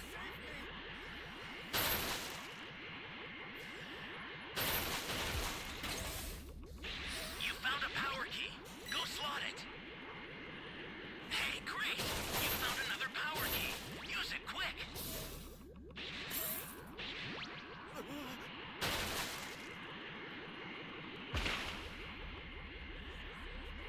Where am I?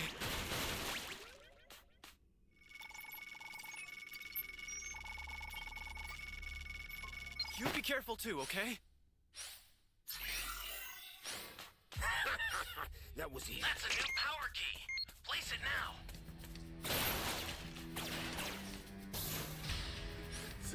Someone!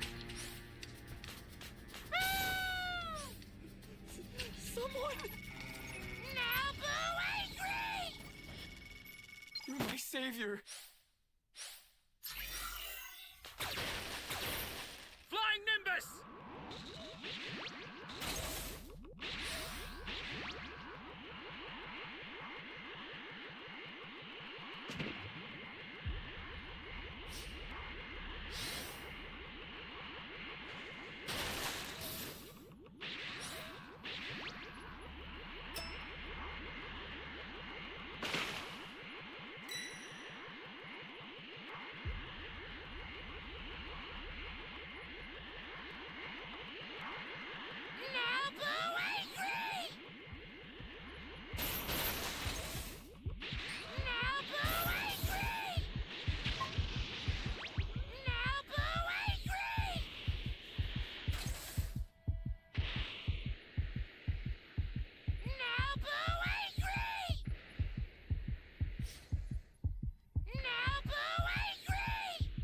Hey, great.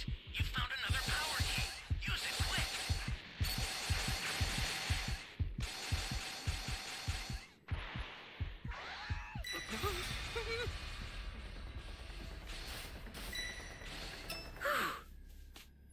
Flying Nimbus!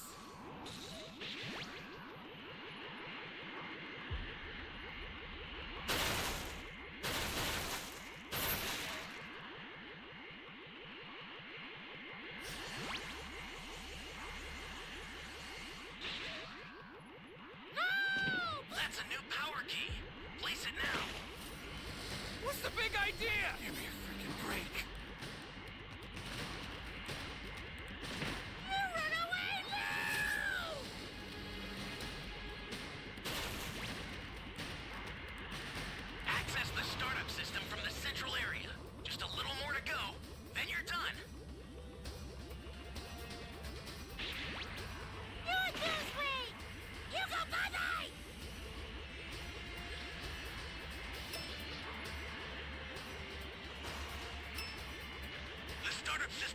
attack.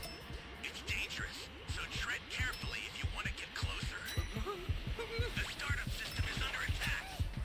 Stop it if you can, but retreat if you need to. You're done!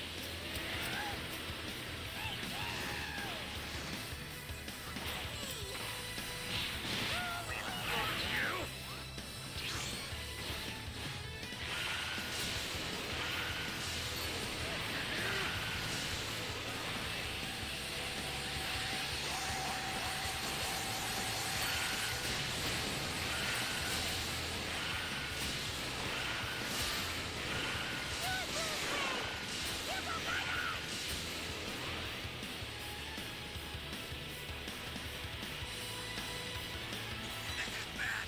Somebody's down. Exercise extreme caution if you're going to help them.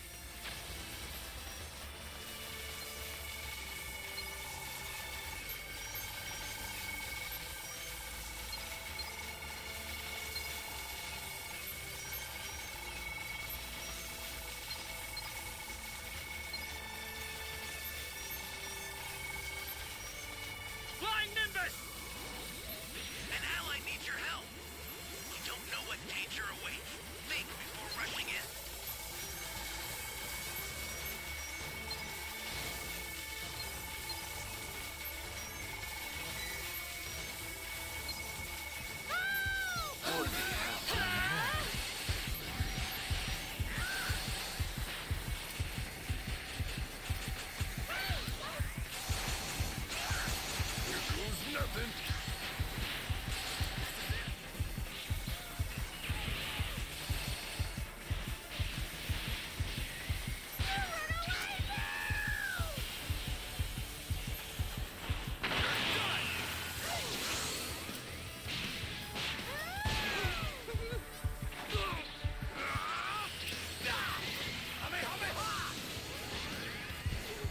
Ally down.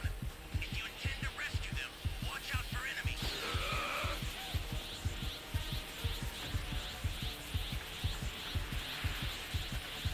Here comes the pain.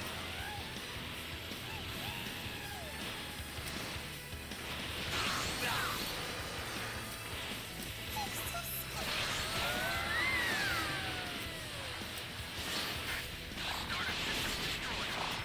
Escape time machines almost trapped. You need to head for the beacon that's indicated by a blue light. This is it! Escape time machine. Out of there. Bastard!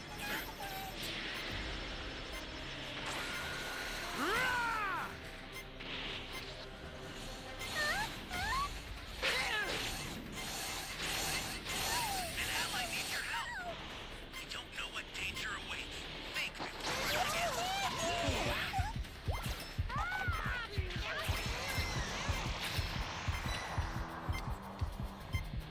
Flying Nimbus!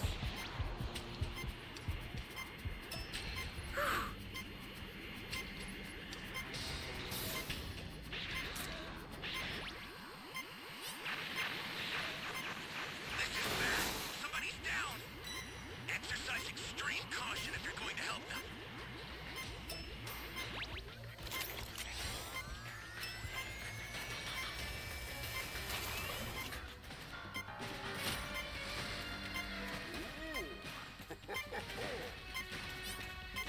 The escape time machine is back. Whenever you have a beacon, you can call it again.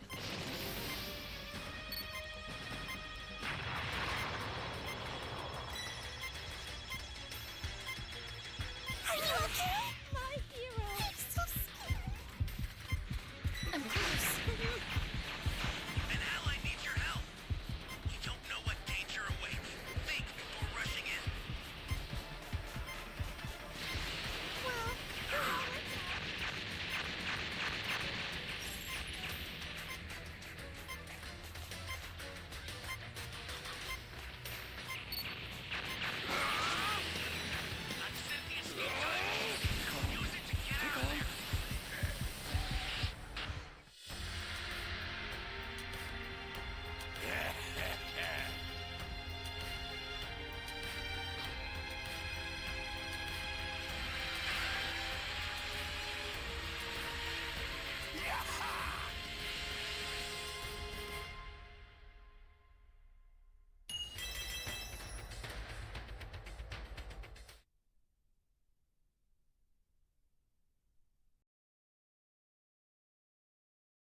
But Krillin only hopes that one day, Goten will be able to forgive him for putting such responsibility on him.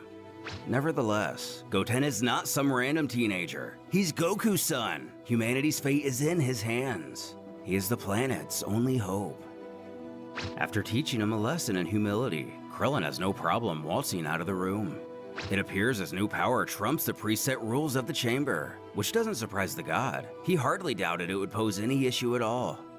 He's informed Bulma of the situation. She went to gather their friends to bring him here. As planned, the Dragon Balls are activated and ready to be used. Thanking Dende, now all they can do is wait. Leaving us to wonder, have they gathered the Dragon Balls to revive the Z-Fighters in case Cell does show up? What else could their wish possibly be? Meanwhile, we catch a glimpse of Bulma, Roshi, Puar, Ox, and Chi-Chi all heading to the lookout for safety. Back in the time chamber, Goten finally awakens, though still not recovered from his injury. He's completely amiss how Krillin could knock him out with just one punch. Looking in the bed, it's the capsule box Bulma gave him.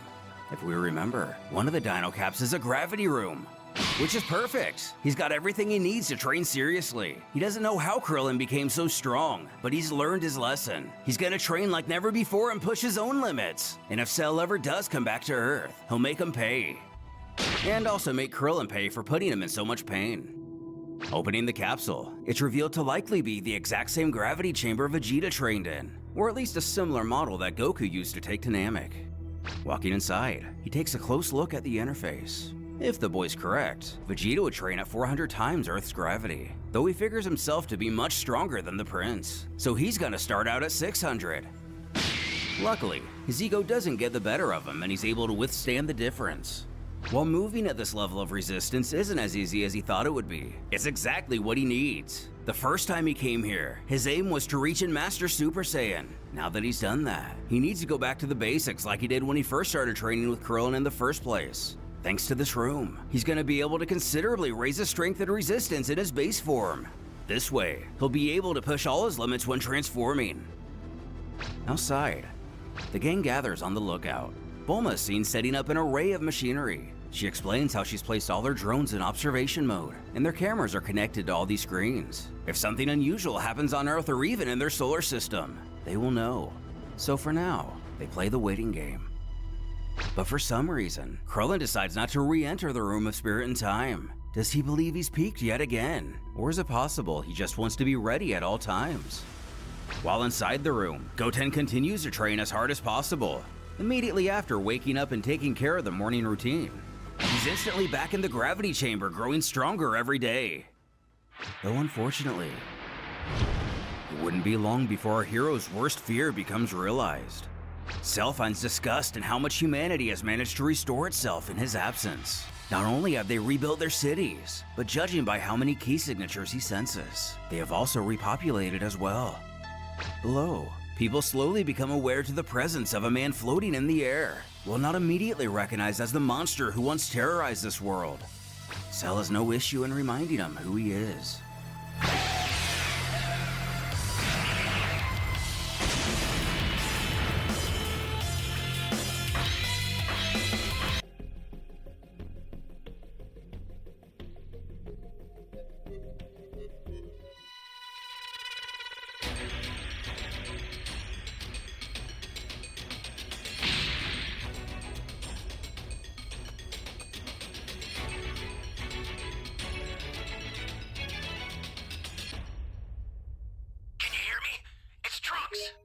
I've set a super time machine, as well as a crate of supplies. Here's how to launch. Find the power keys, then place them in the right spots.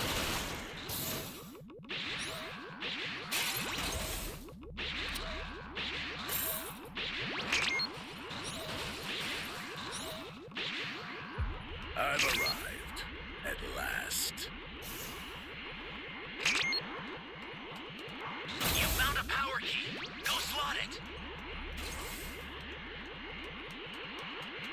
Looks like you finally got it through your thick skull.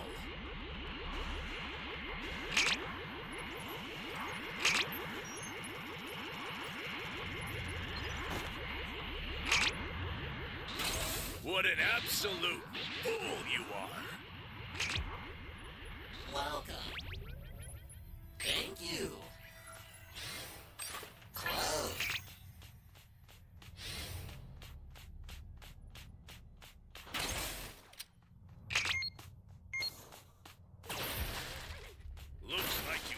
finally got it through your thick skull.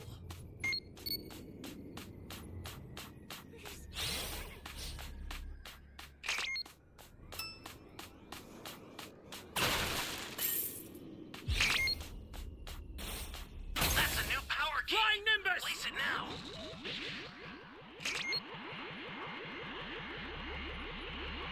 Great. You know what to do with that key.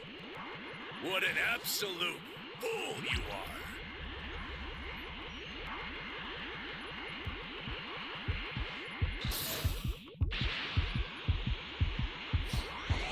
Tickle. Tickle.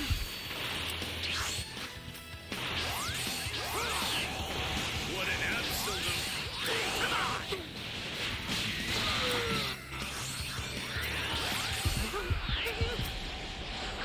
What an absolute fool you are! My son, his poor gruesome. Here goes! Here goes! This is bad. Somebody's down. Exercise extreme caution if you're going to help them.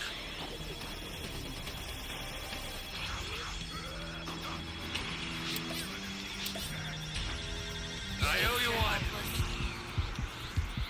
Flying Nimbus! What's the big idea?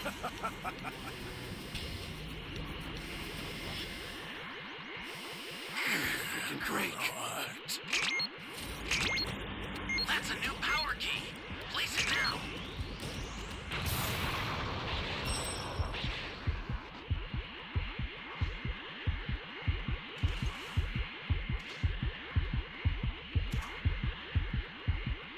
Holy hell.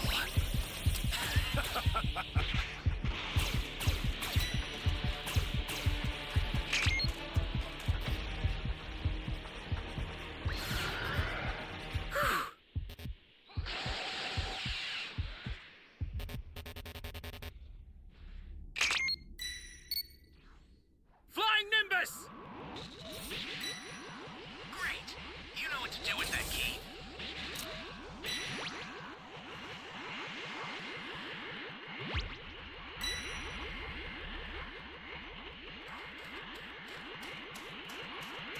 Ally down! If you intend to rescue them, watch out for enemies.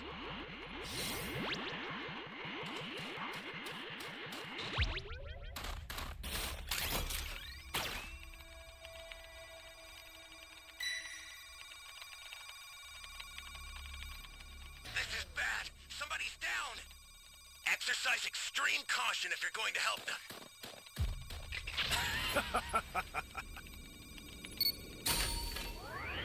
Flying Nimbus!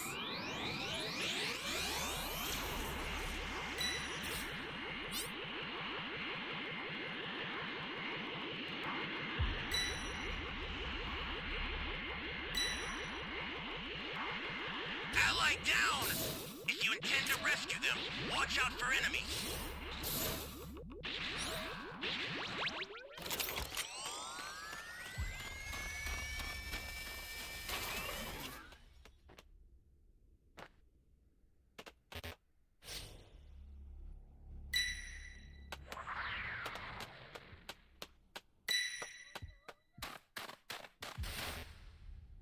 Flying Nimbus!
Let's all destroy this planet. The startup system is under attack. Stop it if you can, but retreat if you need to. Got it? The startup system's under attack. It's dangerous, so tread carefully if you want to get closer.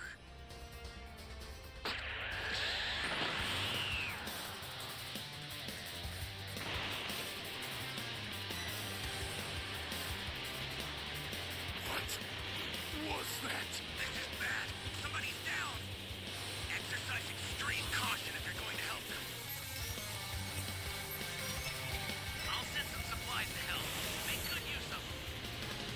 An ally needs your help. We don't know what danger awaits. Think before rushing in. Here. This is bad. Somebody's down. Exercise extreme caution if you're going to help them.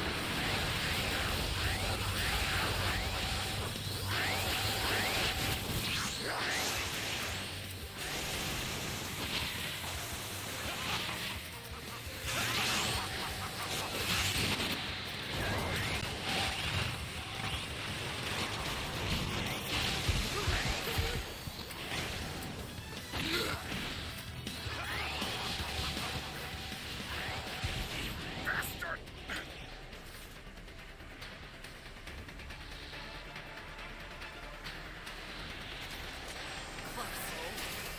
An ally needs your help. Don't know what danger awaits. Think before rushing in.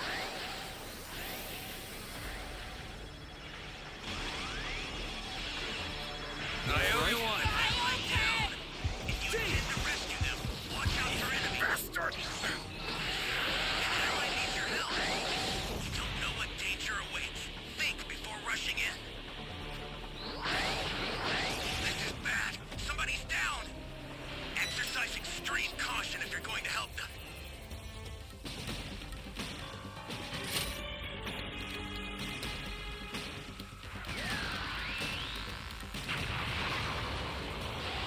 An ally needs your help. We don't know what danger awaits. Think.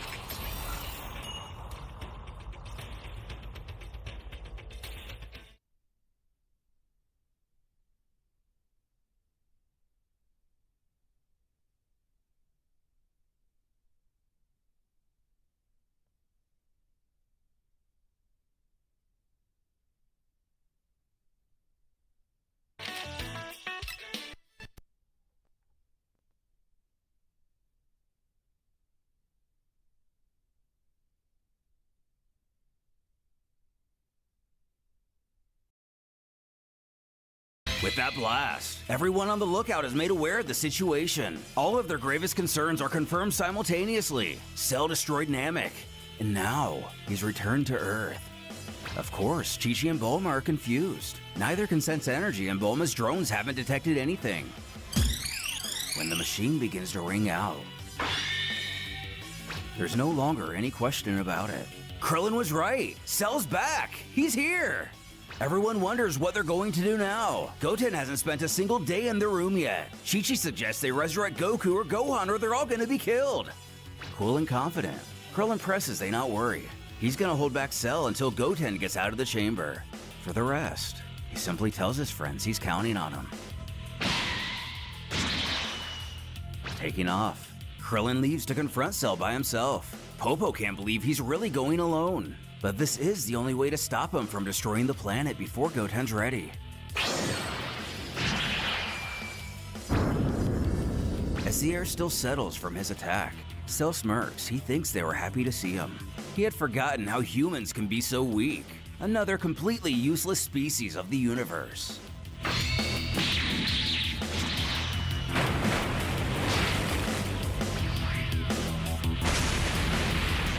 Getting the drop on the villain, Cell appears more or less unaffected.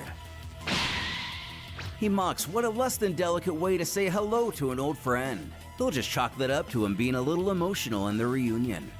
Though we must admit, he is rather shocked to see him still alive. He had tried all in vain to sense his miserable keys so he could return to Earth. Nonetheless, if that kick is any example, at least this time around, he's a bit less cowardly. Our hero scowls. How dare he speak of cowardice while he's the one terrorizing and killing people? He's the same as he's always been. He knew he would come back here. They already know he destroyed Namek after they refused to let him use the Dragon Balls. This information comes to a bit of a shock to the Fiend. Impressive even. However, it is disappointing his return is not a surprise. Although there is one thing he's wrong about. He couldn't care less about the Dragon Balls. He never intended to use them.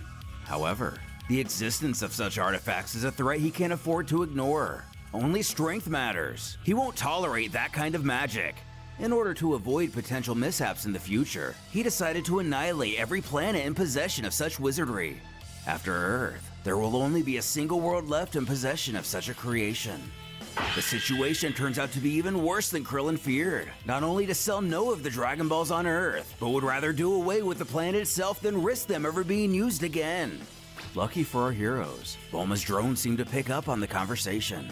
She screams Cell plans to kill them all. They need to resurrect Goku right now, though the others try to restrain her, urging they trust Krillin for the time being.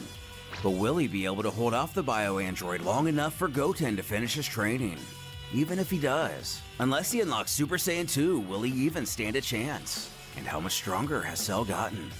And finally, how much more powerful have our heroes gotten in Otherworld? And what was the point of gathering the Dragon Balls, if not to wish them back against their will?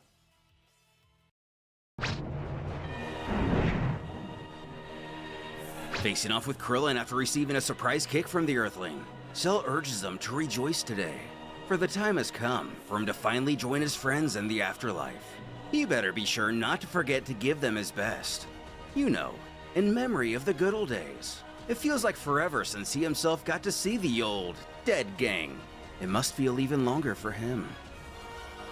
Surprising the villain yet again, Krillin actually agrees. Cell can't imagine how impatient he is to be with him again. When he is, they can all reminisce of the time Gohan pounded Cell's face into a bleeding, contorted mess of what it once was. A face that was so full of fear, as a mere child beat him senseless. Which is clearly not the passive response the android was expecting, silently staring forward in frustration. He makes his way to the ground so they can continue this little chat face to face. Letting his emotions emerge, Cell hisses for this insignificant pest to mind his words. Has he already forgotten how pathetic he looked the last time they met? He was crawling at his feet, crying over the loss of that useless Alright guys, Android next 18. match should start in a minute. He remembers, right? Though this is enough to anger Krillin too. He tells himself to calm down.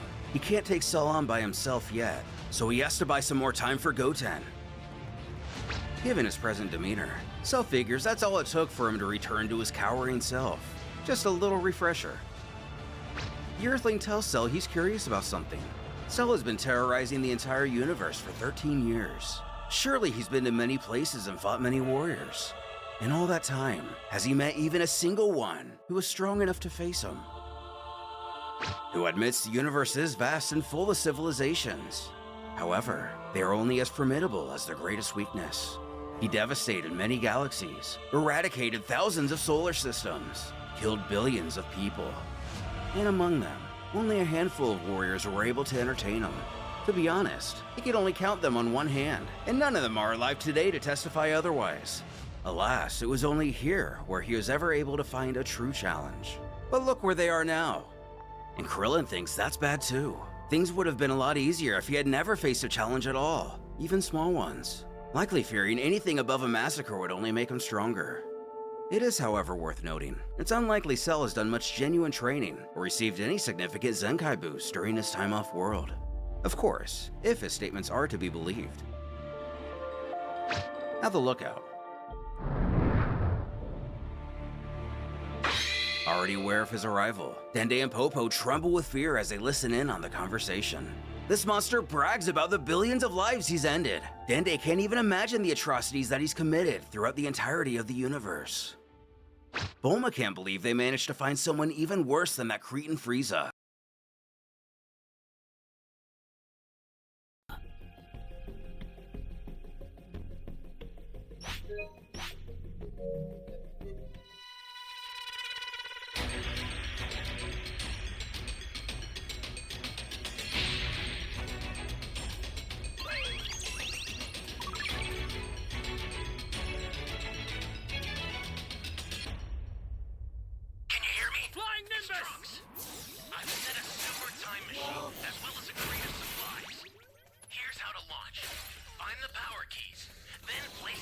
tight spots.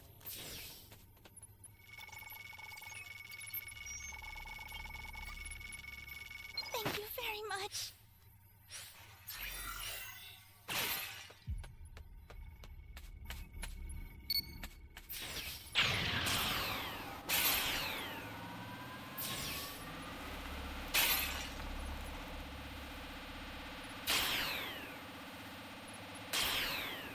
There you are.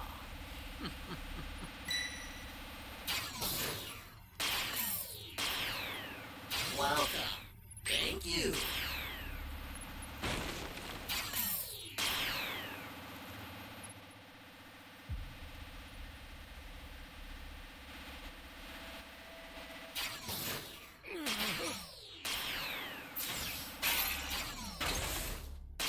What is this place?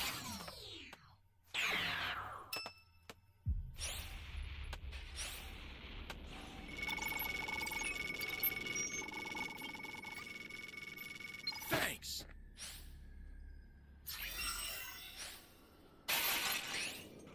Flying Nimbus!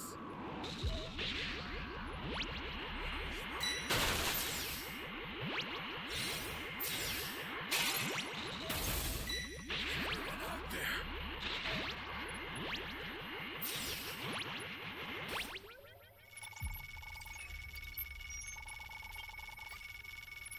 I'm grateful.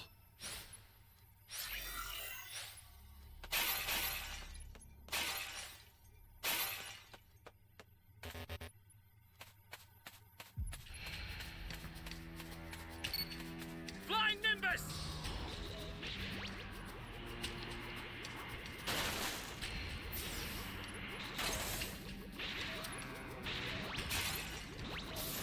Careful now.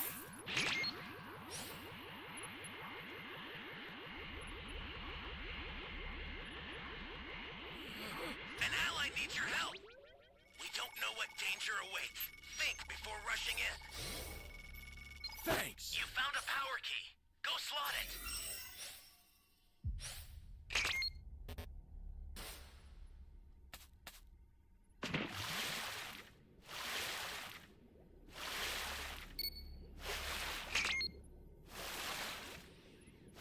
This is bad. Somebody's down. Exercise extreme caution if you're going to help them. Great. You know what to do with that key. Flying Nimbus!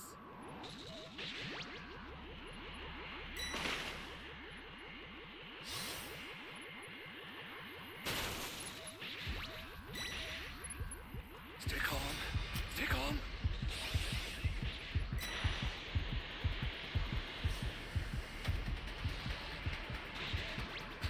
Oh, man.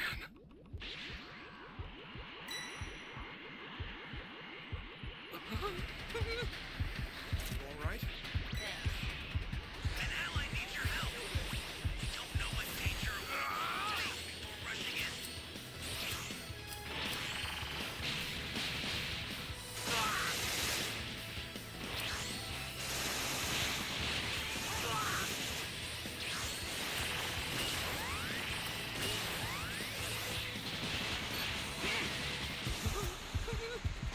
Eradicate them! Flying Nimbus!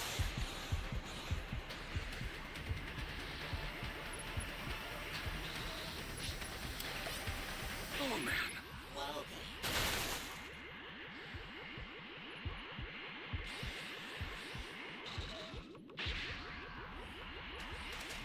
This is bad. Somebody's down. Get up! Exercise extreme caution if you're going to help. Ally down! If you intend to rescue them, watch out for enemies. That's a new power key. Place it now.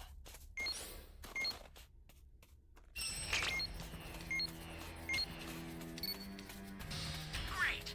You know what to do with that key. Flying Nimbus! I apologize for the wait. Shall we begin round two?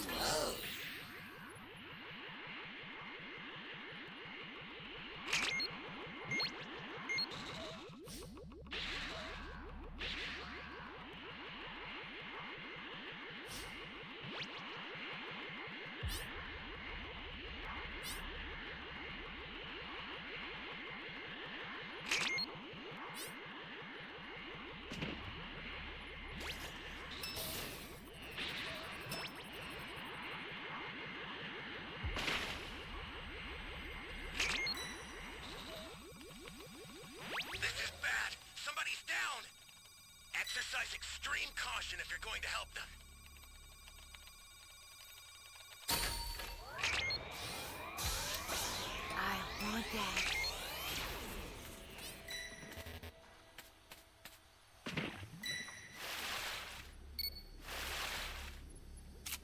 Flying Nimbus!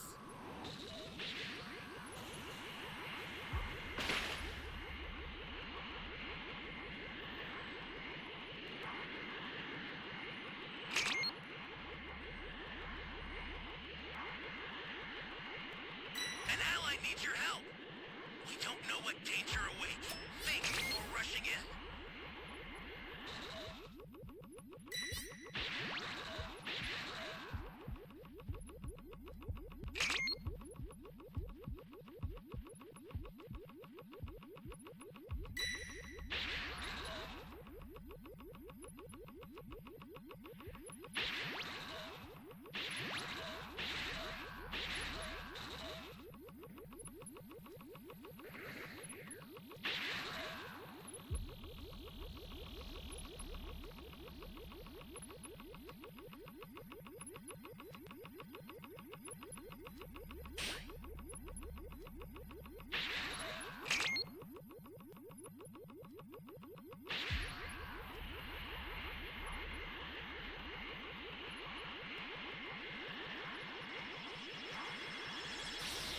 It's been quite some time, hasn't it? What's the big idea? Give me a freaking break. Whoa.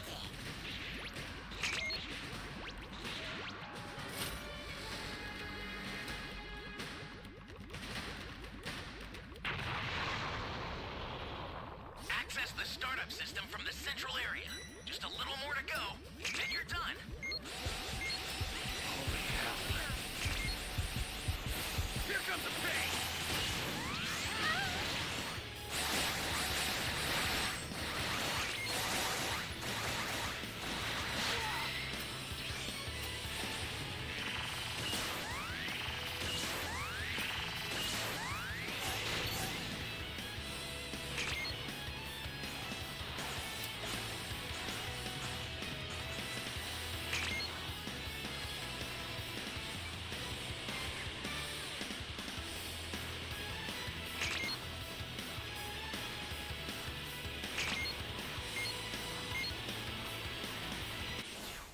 Flying Nimbus!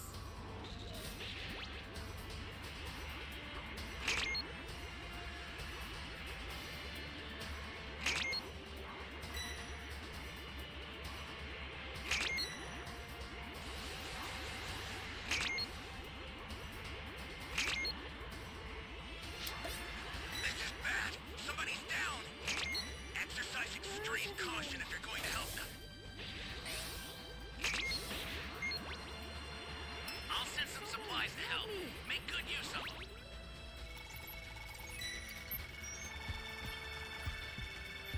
You really want to save me? Stay calm. Stay calm. The startup system is under attack. Stop it if you can, but retreat if you need to. Got it? The Oh, man. startup system's under attack. It's dangerous, so tread carefully if you want to get closer. The startup system's destroyed. The escape time machine's almost prepped. You need to head for the beacon that's indicated by a blue light.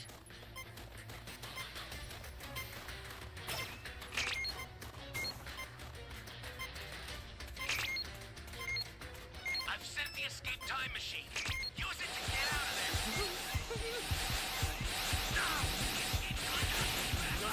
Whenever you have a beacon, you can call it again.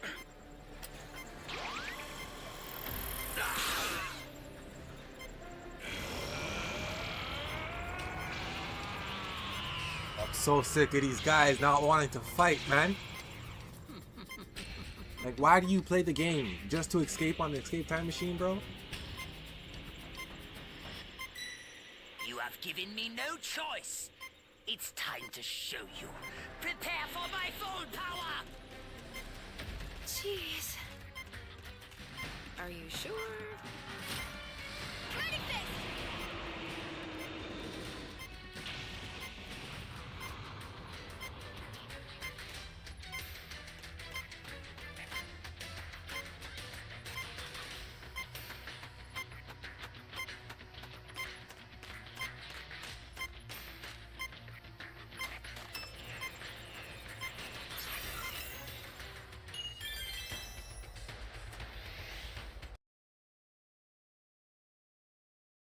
And technically, this one's actually an Earthling. At least more or less. Chi-Chi screeches out wondering why Krillin is just chatting up that cockroach instead of crushing him.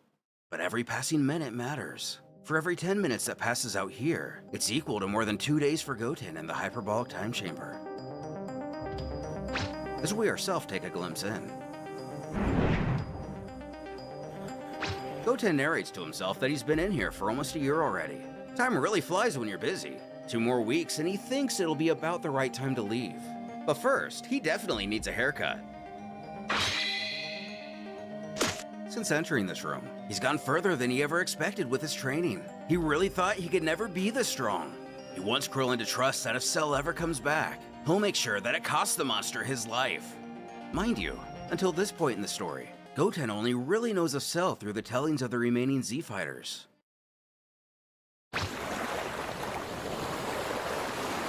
Krillin then offers another question. What was it that happened in space which made him wish to destroy every set of Dragon Balls? Was it merely a random thought? Or did something happen to inspire this new crusade? Happy to oblige. After he devastated their planet, some Witchers tried to find them in order to eradicate him. When Cell heard of their intentions, he tortured them until they revealed all information possible about the power behind those orbs, and where to find them all. To our hero. This means Cell was clearly misinformed about the limitation of the balls. Unfortunately, even if they got the Dragon Balls, their plan wouldn't have worked. Their power is based on the power of who created them. Cell doesn't have to destroy the Earth. If the Dragon Balls could harm him, he would have been sent to hell a long time ago. The protectors of the Earth have heard the song and dance several times before. The dragon won't directly rid them of a villain. While the monster finds this interesting, he doesn't believe that's enough information to dissuade his decision. He thinks he'll do away with this world as planned. And given that hostile welcome Krillin delivered to him, it seems pretty obvious that this time, the Earthling is prepared to face his destiny and disappear along with his dear Earth. Is he right? Going to remove his cloak, Krillin grunts that he's more right than he could ever know.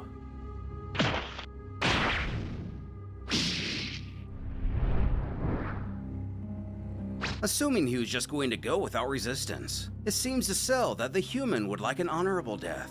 He forgot that here, as laughable as it may be, he's considered to be a great warrior. Either way, he will give Krillin the fight to the death he seeks, the one he refused him many years ago. To make this fun, he will attempt to lower his power to match his opponents. It would be a shame to break his neck with only one punch again. He better not disappoint. With a smirk, Cell has no idea what he's in for.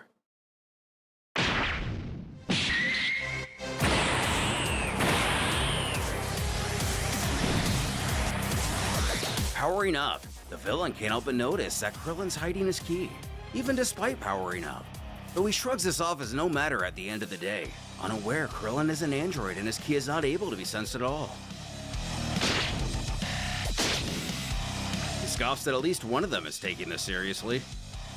But Krillin thinks the Cell's lowered his strength so much, it'll take him some time to get back to his full power. He couldn't have asked for this much.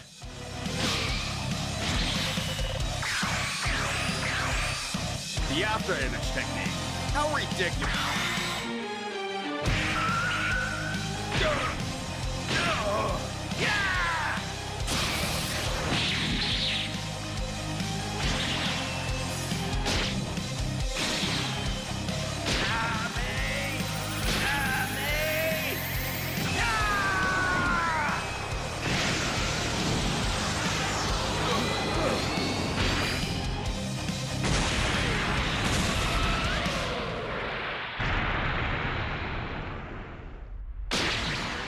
Although he's able to catch the invader off guard, Cell's able to use an ability most recognizable as 17's Ki Barrier to shield him from the blast.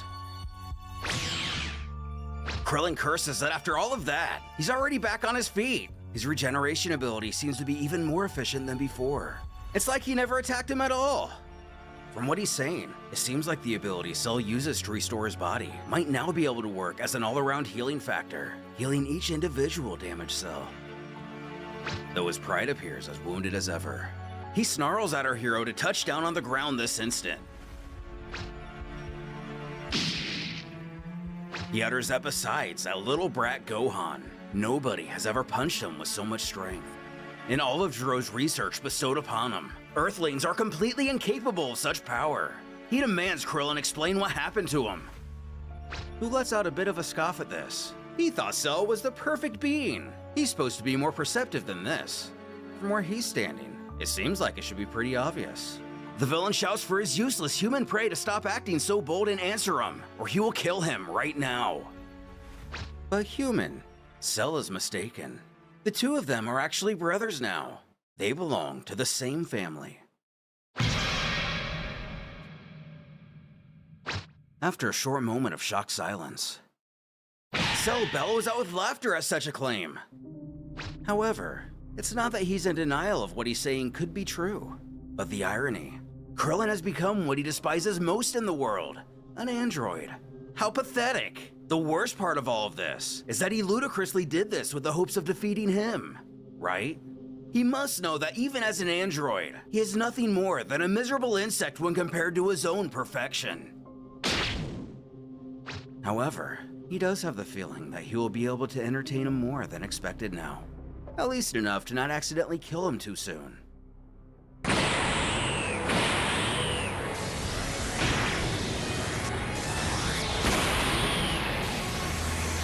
Foolishly letting the demon power back up. Everyone above also notices his ki skyrocketing. Bulma can tell with her equipment that his previous power level was nothing compared to what it's reading now. Actually, according to her data, this is close to his full power from 13 years ago, just before he left the Earth. Chi-Chi asks, "This is bad news, isn't it?" before she inquires about Krillin's strength. But that's something she doesn't have the answer to. His energy has been undetectable ever since he became an android. Facing off again, Cell chortles that he's impressed his foe hasn't already run away. Who tells him that he's too confident, and that'll be his undoing.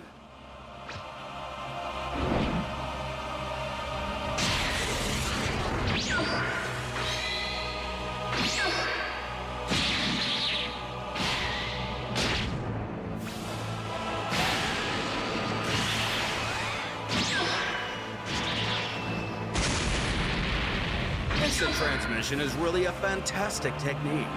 Don't you agree? Make sure to thank Son Goku for this marvelous gift! Ha ha ha! You missed.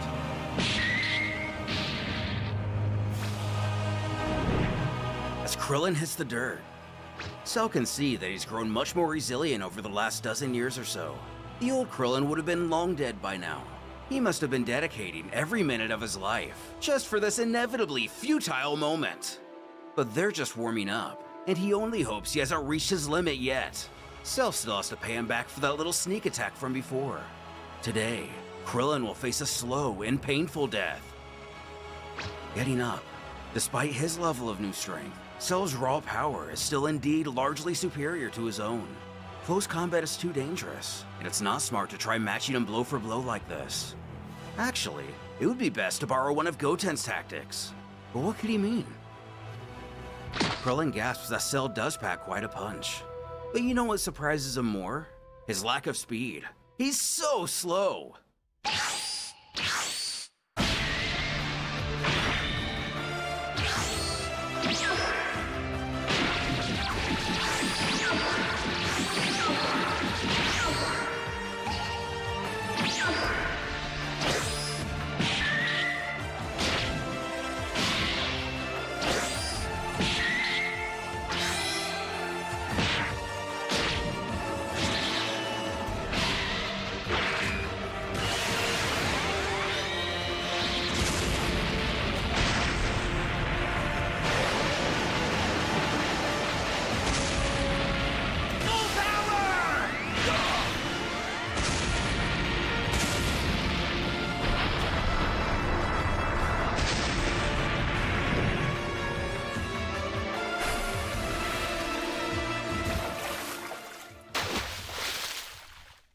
While he was able to make Cell take a dip, the Biodroid calmly details how Krillin must have regrets that he didn't have this idea before the Cell games.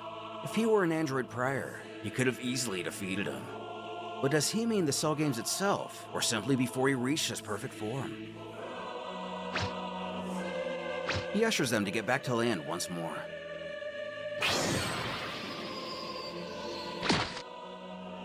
The monster states that his foe was kicking harder earlier. He increased his speed, but it decreased his strength. What an amateur tactic! Is that all he could think of to compete with the instant transmission? But this sort of confuses Krillin. His own tactic doesn't compete with Cell, it surpasses him. Hasn't he realized how abnormally slow his version of the instant transmission is? It's a ki sensing skill. Using it against an opponent like himself, whose ki can't be sensed, is useless. Ironically, this is the opposite tactic Trunks used, where he increased his strength but sacrificed his speed. It resulted in complete failure, something Krillin was there to witness. But at any rate, Cell growls that he not lecture him. Vermin needs to know its place.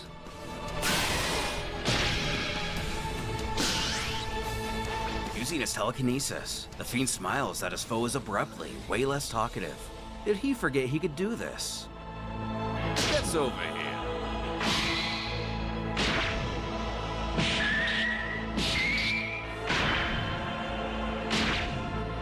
You're trapped, Krillin. I'm going to break your neck. Slowly. As Cell cackles for Krillin not to even bother trying to escape. Our hero smiles that he still has his hands free.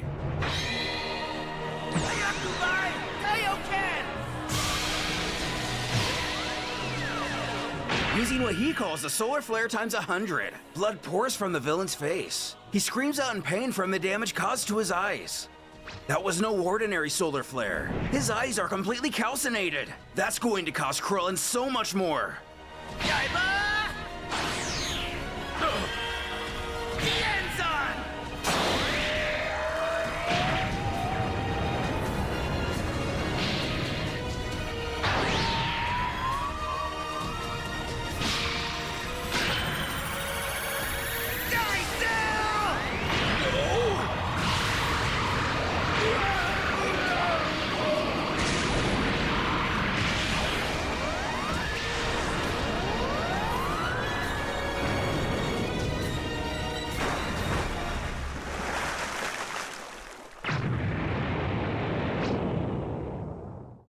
Blasting him away. Cell's ki is completely gone.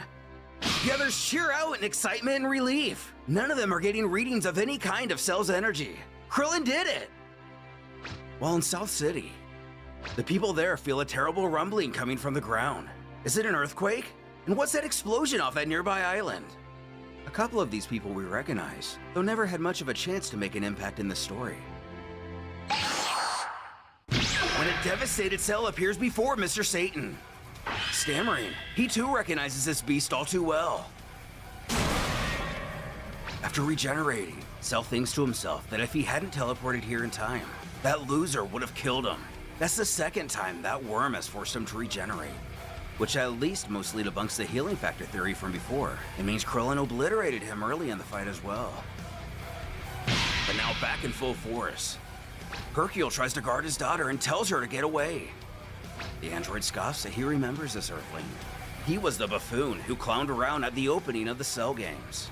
Thanks to his familiar ki, he was able to teleport himself over here just in time. He is truly grateful. As an expression of his gratitude, he's going to offer everyone here a quick and painless death.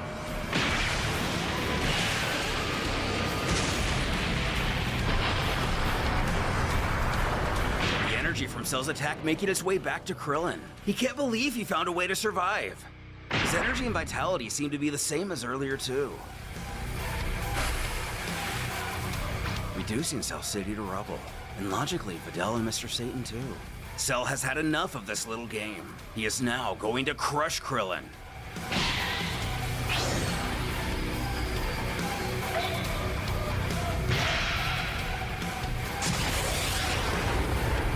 With the others. Dende announces to everyone that the fight has resumed. Though already aware the beast survived, they can't believe how fast he was able to recover. Unfortunately, we can see on a drone monitor that Cell kept true to his word and is quickly beating Krillin down. Roshi can only plead that he hangs on. He's now taking Krillin seriously and not giving him any room to breathe. Dende wonders if he himself should get out there and try to heal him. though Bulma argues that would be a bad idea. There's no way Cell's attention could be diverted long enough to get Krillin back to full health. He would likely be quickly killed as to get rid of the Dragon Balls. Chi-Chi bellows that they need to make their wish and force Goku and Gohan to come back to kill Cell. As they've been saying, this is too dangerous. Cell has been clear about destroying the planet this time. It's all or nothing and they need to. Roshi shouts to her that's enough. They've been relying on the Dragon Balls every time there's a problem. It is now time for Krillin and Goten to be the ones to protect the Earth, not their dead friends. If they all don't learn how to take care of themselves, it takes all the purpose out of what it means to be alive. As a voice calls out, Grandpa Roshi's right. They won't need the Dragon Balls. He's here now. With Goten finally emerging from the Room of Spirit and Time, how much stronger has he gotten while within its walls? Will he be able to save Krillin from certain doom? If so, will they together save the Earth? Far above the chaos occurring down on Earth, Goten, sporting what looks like Bardock's prototype haircut and more confidence than he ever had in the original series, cool-headedly remarks to the gang at Kami's Lookout that they don't have to worry anymore. He's going to take care of Cell for good. And given the recent events in Krillin's fight where the tides are turning against our heroes, he couldn't have picked a better time. Though, Mama Hawk does what she does and brashly scurries over to her son, shouting he's here! He's finally here! She's missed him so much. And allowing himself to be human for a change. He assures that he missed her too. But she wants to know what's up with this new haircut. She didn't approve of that. A bit taken aback, he just wanted to change it is all. Likely sick of them reminding him that it resembles his father perfectly. His father who he's yet to find respect for. But he only brings up that Grandpa Roshi kept confusing him with Goku, and it was getting old. Ruffling his new do, Chi-Chi huffs that he keeps calling him Goku instead of Dad. He's doing this to express his resentment towards him. She informs him that he may have inherited her own bad attitude, but he should know that whether he likes it or not, and just like his father was able to do, Goten's own presence is enough to fill everyone's hearts with hope. That's what he did best. The boy doesn't know how to respond to a comment like this. Alas, he resolves to get down to business as time is of the essence. He questions what's been going on since he was in the room. While it's only been a couple days for them, a couple years have passed for himself. He finds it weird he can sense Cell's energy, but not Krillin's. An inquiry that Bulma offers to fill him in on. More or less. She explains to him that a lot has happened since the last time he saw Krillin. In short, she was able to use Dr. Gero's research to convert Krillin into an android himself. This has made him more powerful than he ever dreamed possible. But it comes with a strange side effect. Given the artificial nature of his new anatomy, they can no longer sense his ki. This helps him understand how Krillin has gotten so strong, and how he's able to even hold a candle against the fabled Titan he's currently up against. Bulma's really incredible. There isn't any technology she can't master. Peering into the aforementioned battle, Dende stutters to the Saiyan that their hero on the ground needs his help right now. He's in big trouble and doesn't know how much longer he can hold out. Snapping the warrior out of his inquisitive focus, he tells everyone to stay here and promises to see him all later. His mother pleads with him to come back safe and sound. After all, he's all she has left. He assures he will. This ends today. Because of this monster, he was born into a planet that has lived in fear his entire life. He will bring peace back to the Earth.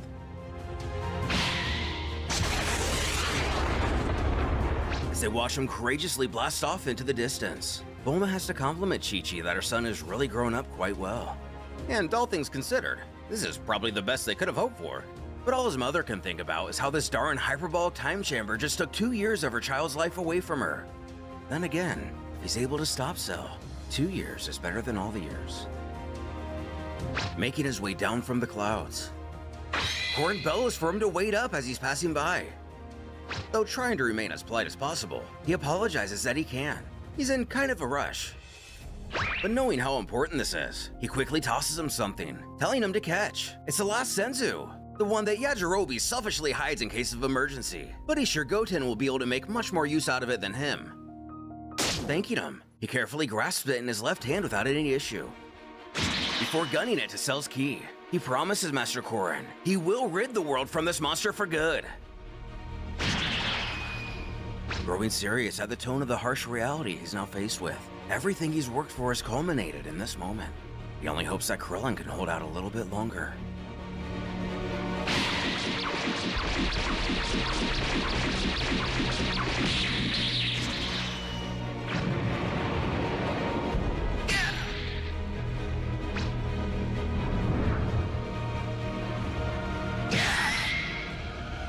We're only just getting started, Krillin.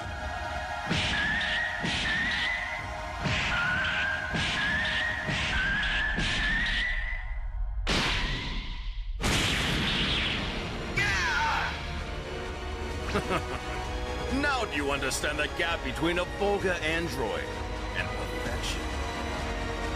Sinisterly holding his human prey by the shirt, and after quite a bit of manhandling, Cell chortles that Krillin's pathetic plan has failed, and miserably at that. But our hero begs to differ, spatting that his adversary is an oblivious idiot. It actually worked perfectly. He then takes a hold of one of Cell's arms with all of his strength, making sure he can't run off or move more than an inch. What's that?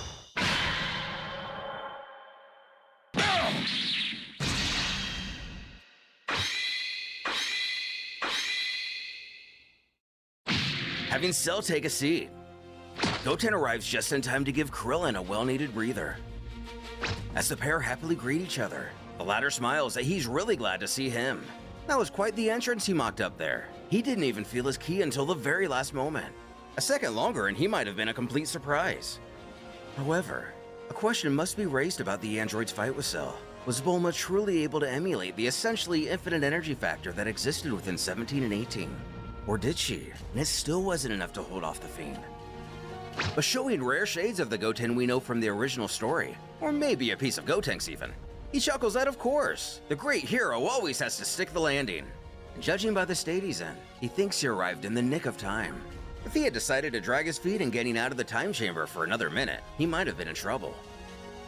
Krillin admits that he indeed has a few broken bones, but it's nothing to worry about. He still has a lot of fight left within himself. That reminds him. He actually almost forgot about something. Reaching into his armor, he grabs Korin's last Senzu Bean, but he's not super sure if it's going to work on his mentor. You know, now that he's a robot and all. Regardless, Cell picks himself up from the surprise attack to see what's going on. He was under the firm belief Krillin was the only fighter remaining to protect the Earth. That was the sick joke he had put in place after all. Though he lays eyes on a boy who looks like Goku, dresses like Vegeta. Krillin doesn't waste any time and mows down on the bean, bringing him back to full health. A little aghast, Goten figures it seems like it worked at least, as the turtle student smiles that he's not actually a robot, he just has an energy catalyst inside of him. It's not like they put his brain in a metal body. He's still as human as he's ever been on a technical level. With the villain beginning to move, Goten laments that even with his master's new strength, it looks like Cell still has the upper hand. And that is the unfortunate truth. As an android, there still isn't much he can do versus the last time this guy vowed to destroy the planet. He had him on the ropes at his current power level. He even thought he beat him for a second, but his ability to regenerate is much more effective than he remembers. It seems to do a lot more than just putting his body back together. We finally get an idea of what's going on in Cell's head. Wondering who this new mysterious child is, we can fairly judge that based on the sheer strength and speed of that cheap shot, he cannot be an ordinary human. And even with all of Dro's knowledge instilled within him, he doesn't have any data on him. Though his ki is strangely familiar. Krillin appears to know him well and he wears the same outfit as Vegeta and Trunks did. At a loss at who he could be, he figures it doesn't matter at the end of the day.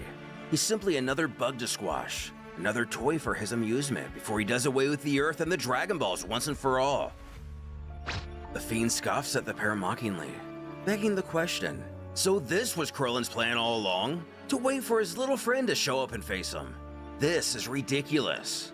Then again, it wouldn't be the first time he foolishly put his life in the hands of a child. Nothing he does should surprise him anymore. However, he thought he might have learned after watching all of his friends die. Apparently, the death of his peers, no matter the age, means nothing to him. Of course, Krillin doesn't allow him to get in his head, knowing full well he's simply playing mind games at this point. He reaffirms in Goten not to listen to him, and together they can win. The biodroid continues his smug taunting to proclaim that if that were true, he wouldn't have merely stared on while he recovered himself with that Senzu Bean. Unlike them, he knows how to learn from his mistakes. When Goten makes a decision very indicative of his kinship with his father, even if absent, he wants to fight Cell alone. But frantic as he should be, Krillin demands to know what he's talking about. Does he really think this is the time to be arrogant? No matter how strong he's gotten, he has no idea what this monster's capable of. He needs to be rational and think about the endless number of people who are counting on the two of them. The kid knew he'd be against the idea, but he needs to believe him when he says it has nothing to do with arrogance. Although he doesn't know how to explain it. There's a driving force within himself that's pushing him to fight Cell alone. And while he definitely doesn't want to admit it, given how long he knew Gohan and Goku, he knows this attitude all too well.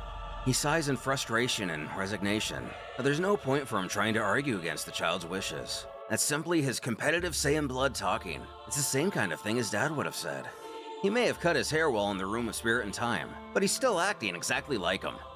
This only causes Goten to scowl that he not give him that slew of nonsense. Not now. Still holding on to a lot of resentment for the family and friends that he never got to know. As stated in a previous chapter, he feels like they're all revered as these great timeless heroes. But if they're so great, why couldn't they defeat Cell? Goten claims that if he were as stupid as his so-called father, he would have given that senzu to Cell instead of him. And even Krillin can't argue with that. Goku definitely made a few errors that put them at a disadvantage. But the Saiyan promises he will make this guy pay 100-fold for all the stagnant pain he's caused. He won't get away with what he's done, and by the end of this, he will feel several times over the same suffering he has inflicted. Krillin can't believe what he's hearing. While the kid still has a bit of the same attitude and arrogance he's always had, not to mention the disdain for his dad. But the thing that sticks out the most is that he's so calm and collected. It's like he's not even the same person since going into the Room of Spirit and Time. Although some of this can be chalked up to maturity with age, it seems like he was able to do some deep reflection during his solitude within that realm. But all of this could also be seen as a red flag. He's never been in a life or death battle before, and part of being human is feeling like the less we know, the more we're prepared. As he makes his approach to the challenge ahead, with as much conviction as anyone who came before him, Cell giggles aloud at how funny this is. So what is he? Krillin's student or something? His forgotten son? Judging by the hair, he must at least be adopted. Further stating that he can tell Krillin taught him personally based on his underhanded, sneaky attacks. Without those, what makes him think he can go up against the likes of himself? Did his loser master even inform him just who Cell is? Just who it is that he's defying? He is the perfect being, destroyer of galaxies. And who is this brat that stands before him? Just a punk kid. In a calm, ominous, almost gravelly I am the night voice, Goten sears that he is vengeance. And Cell made a grave mistake in coming back here. He could have just flown off and disappeared into the void of nothing that is space. But now, he won't let him get out of here alive. He's going to take care of him and put an end to his reign of terror. Annoyed by Goten's confident fortitude, Cell growls to know just who this boy thinks he is. He has it in good faith that he will probably start to offer real answers to his questions when he begins ripping off his limbs one by one. Retaining his composure, the child simply lets the villain rattle on while he listens in silence. Once he's sure he's done, and after peacocking his aura a bit in order to show off what his power beholds, Goten dismisses Cell's words and tells him not to worry. He will understand soon enough who he is, but he's only going to realize he is exactly who he told him he was. As the final showdown for Earth begins, will Goten's training be enough to overcome the force that Cell has become? Will his hubris, the same shown by his older brother, be the undoing of everyone he's come to care about? Or will Krillin put his foot down and do everything he can to win? Figuring it's time to do this, Goten is ready to get serious.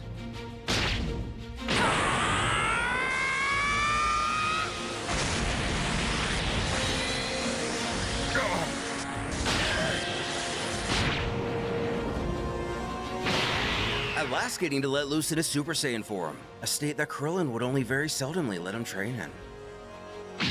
Not only does this reveal unprecedented power ever before seen in the boy, it also changes his hair and frames his face to radiate a very particular look. Cell realizes the impossibility of the situation. This kid, he looks exactly like him. Krillin can't believe he's been able to take himself this far. Even if he had 2 years in the time chamber, he was all alone and he's only a child. He might be Goku's kid, but this is crazy. He's on par with... No, he's even stronger than Cell. As the two face off, our Saiyan hero feels pretty good about himself. As Cell takes in these developments, as everything this kid claimed before is made all too apparent. Those weren't empty threats he was just spewing at him moments ago, getting flashbacks to not only Goku, but young Gohan. The villain realizes that this child too is really powerful.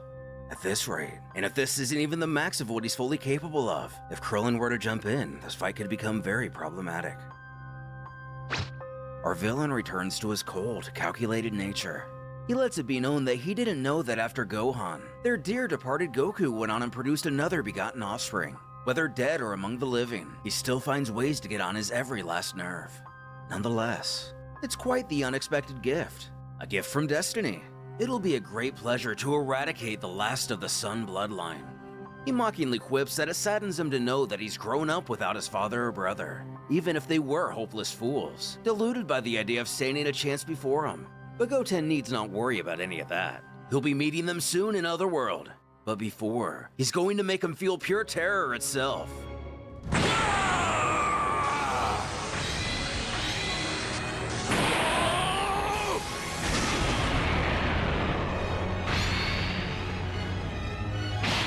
Proving to still be hiding a significant chunk of his true power. According to the notes of this chapter, Cell has increased his strength around another 50% when compared to when he was fighting Krillin.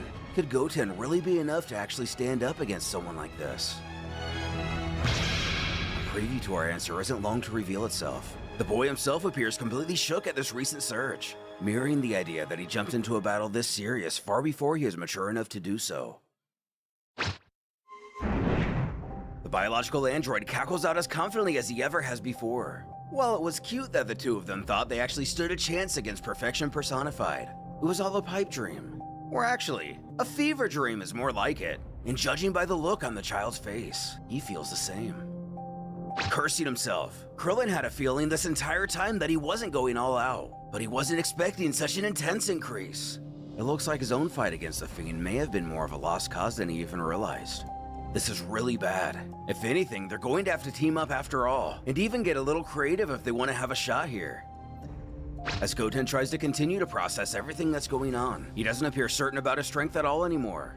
The invader taunts him, asking with a slight pause if he's shaking. Is this what it took him to finally understand? Even something as mighty as a Super Saiyan can do nothing against him. He told this banal runt before, he is the perfect being. He has complete domination of the universe. Though he should be proud. No one in his 13 years of life has ever made him exert his full strength. With no other choice, Krillin doubles back to restate that if he wasn't before, he is much too strong to fight alone now. They have to work together. It's the only way they even have a chance in saving everyone. But Goten is just as defiant as before, barking there's no way he's willing to team up for this. Causing our other hero to turn white in the face. Feeling a breeze of panic shoot up his back, he thinks to himself that this is insane. He has no chance of winning alone. All he's going to do is throw his life away. The boy turns back to face his opponent, uttering that he guesses it'll just be a little more complicated than he thought before. In all honesty, he didn't think he was going to be this strong, but his resolve remains intact. He's going to finish Cell right here and now, alone. He recommends that his mentor back off a little ways. This is going to get rough. Who, albeit a little sheepishly, does so without further complaint. Cell chortles at what he calls the recklessness of youth, flinging himself headfirst into a battle he's completely blind to the realities of. Or maybe, the child is just losing his mind. Just like his big brother could be seen deliriously talking to himself, right before being obliterated from reality. When of course we know he is speaking to Goku, who is in Otherworld. But at last, Goten snaps and hisses for Cell to shut his mouth. The time has come for him to pay for all the horrible things he's done, all of the innocent people he's murdered, and all the lives he's ruined. This creature's entire existence has been about causing nothing short of suffering and destruction, all throughout the universe. And here, nearly every single person on this planet still carries the memory of him tormenting them, like it were a game. A memory the young Saiyan himself doesn't have. He bellows that he is Son Goten, protector of humanity, and he's going to crush him with his full power.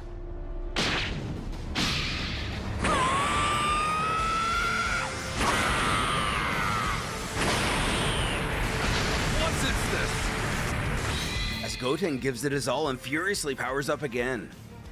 Krillin, for the third time in the last 5 minutes, is completely bewildered by the energy and blunt power emanating right in front of him. And as the dust clears, and an eerie, deafening silence fills the battlefield, where only settling debris can be heard, Goten growls, "Oh, is that fear I see in your eyes, Cell?" Our young hero stunningly unveils the form that once caused so much deep, internal fear within Cell, the same the Saiyan's own brother tapped into. But unlike him, Goten has actually had plenty of time to get used to its overwhelming, fierce nature. Smirking with a slight demeanor, he informs his foe that he's feeling that for the second time in Cell's miserable existence, his so-called perfection has been overtaken. But this time, he can only hope that his pitiful pride will allow him to fight with some honor for a change, without some pathetic self-destruction attempt. For the perfect being, he sure has a lot of flaws to work on. Getting caught with that stupid look on his face yet again, Cell's dumbfounded. How?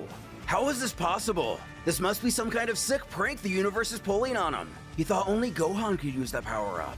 And like the instant transmission, Cell's perfect body was able to absorb and learn it, almost effortlessly. The Biodroid knows in his heart of hearts that he has never been so powerful as he is today, at this very moment. Yet, like his cursed brother before him, this Goten dares to defy his perfection. He won't accept it! Krillin is somehow even more distraught than their adversary. He did it. He's reached the same level as Gohan did when Cell initially attacked, when they were at their highest hope of beating this guy. Goten has managed to surpass Super Saiyan. He's a genius! While a short stare-down ensues, the villain tries his best to brush off this most recent bit of bad news, letting out a chuckle, even if maybe a nervous one. He admits Goten can color him impressed. There is no denying that his raw power exceeds his own. They can both sense it, so he just wants to put that on the table for everyone to see. But he dare not think even for the blink of an eye this means anything. The boy's lack of experience hinders his critical thinking, and if he believes a slight advantage will be enough to beat him, he's even more stupid than his brother. Gohan also possessed superior power, but where is he now? As cold as he can muster, Goten presses forward towards his adversary and utters, "He won't be as sloppy as him."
The firing off as impressive of a key barrage as anyone. Perhaps the most impressive there has ever been given the history of its ineffectiveness. Krillin worriedly scolds Goten that he has to destroy Cell, not the planet. That's the thing they're trying to protect. Who actually agrees. He did get a little carried away. But one thing's for sure, there's no way he's coming out of that unscathed. He might not be dead, but he knows it had to have at least hurt a whole heck of a lot. Sure enough, he's right. Cell not only appears to be bruised and battle-worn, but also very nettled at what's happening. Getting this view firsthand, Goten can't help but smile at his work, remarking he knew it, before taunting the villain by asking what's wrong. Is he suddenly feeling under the weather? Perhaps he has a stomachache and they need to reschedule this. Zooming in, it becomes clear that the Fiend is more than just a little nettled. He's furious. He screams that this runt's going to pay for this. He's dead! Raising his hand. Krillin should know this attack better than anyone, save maybe Vegeta. He shouts for Goten to look out. That's one of Frieza's techniques.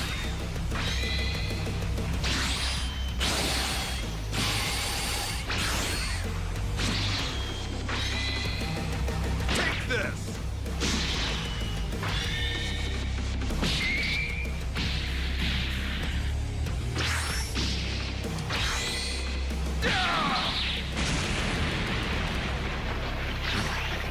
That'll teach him.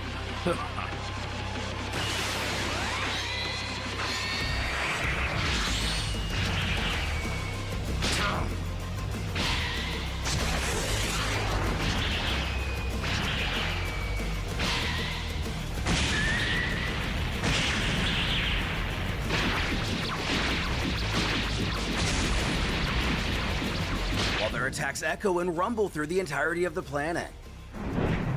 And the likes of Kami's Lookout. Even though he's seen some of the most incredible battles of all time, this one really takes the cake. It's like every blow shakes the whole planet, like they're in an ocean and the entire Earth is a tiny boat.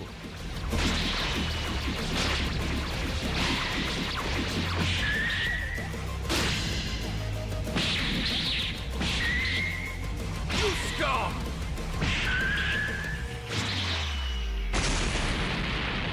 With the battle beginning to even out. Albeit with Cell getting the most recent effective hit in. As his foe touches down, Goten cheerfully walks towards him. With elation in his voice, he announces that Cell is beginning to slow down, and his punches are weakening. This'll be over soon enough, so the big bad monster shouldn't worry. He'll be done playing with them soon. Strangely, and bleeding at the mouth, Cell returns a smile and is ready to fully admit Goten is apparently the strongest warrior in the universe. Although, to repeat himself, the boy will not win this fight.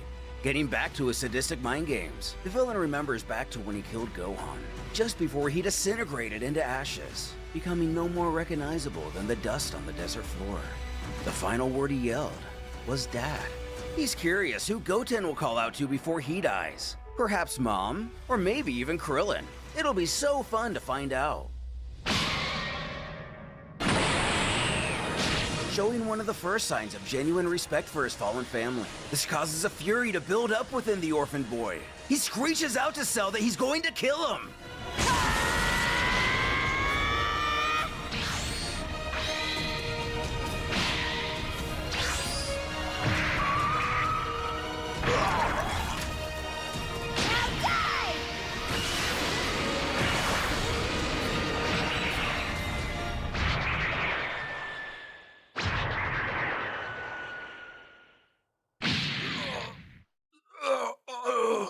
Cell quickly comes to regret his most recent insult, picking himself from the dry dirt and carrying a little less weight than he did a couple seconds ago. The bio-android uncontrollably trembles, trying to set himself back right. Unlucky for us, we already know it takes more than a hole in the chest to put him down for long. Regenerating his torso, and maybe a couple organs, the monster plops onto the ground, doing what he can to catch his breath. Goten snarls that he himself may have lost a lot of energy, but it's nothing compared to him. He might have been able to heal that wound of his, but he can't even stand up anymore. Prompting Krillin to urge him to end it now. They can't allow him to regenerate to full power like when he himself fought him. If they do, it'll basically be throwing him a Senzu Bean. Taking heed of Krillin's words, the Saiyan reaches out and extends one arm in front of himself. He announces to his foe that this was fun and all, but it's time for goodbyes. Even if now he's too tired to use his full power, regular Super Saiyan should do just fine for a task like this. Still hunched over, Cell offers a rare compliment. He tells his opponent that his master may have not been the best in combat, but he is a fine tactician. And he's right. Now is the perfect time to deliver the final blow and kill him. It is true that his last generation weakened him considerably. Although, he wishes only to be allowed to rectify one thing. He still has enough energy to regenerate one last time to full power.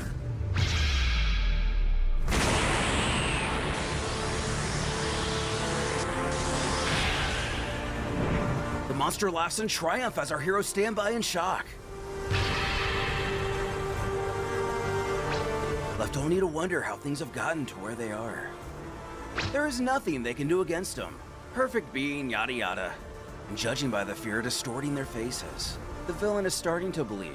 They finally understood that all hope.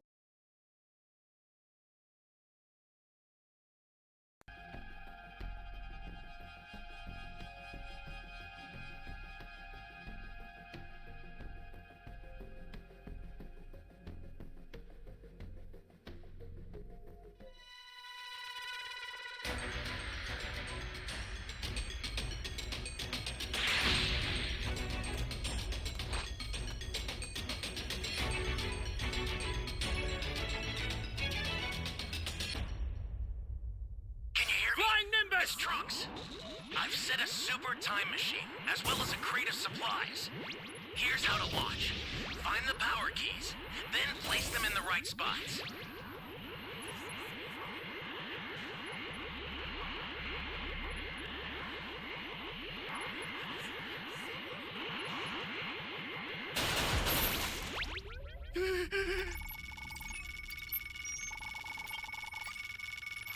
You have my thanks.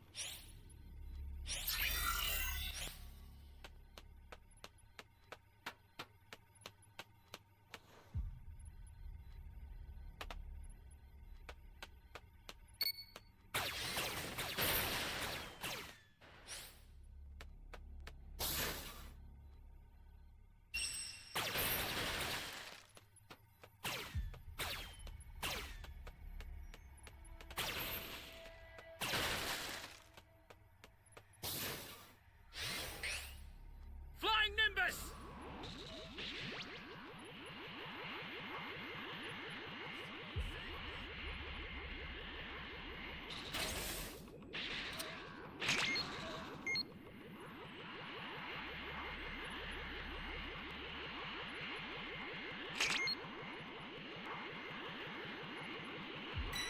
You found a power key. Go slot it. Where am I? Great. You know what to do with that key. Thanks. Stay calm. Stay calm.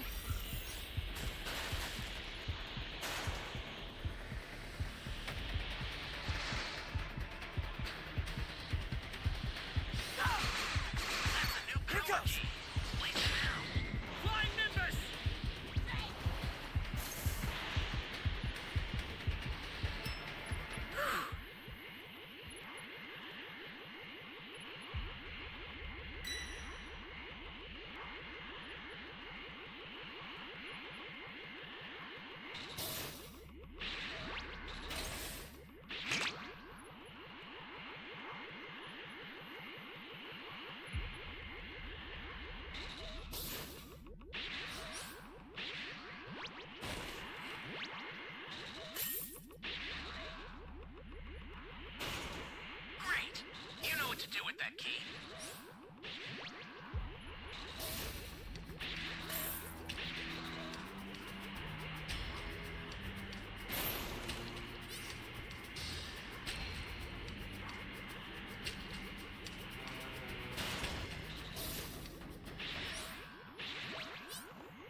Looks like you need some power keys. I'm sending them over now.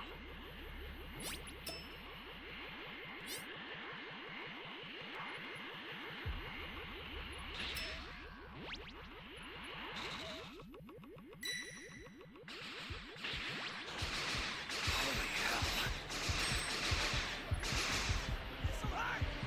An ally needs your help. You don't know what danger awaits. Think before rushing in.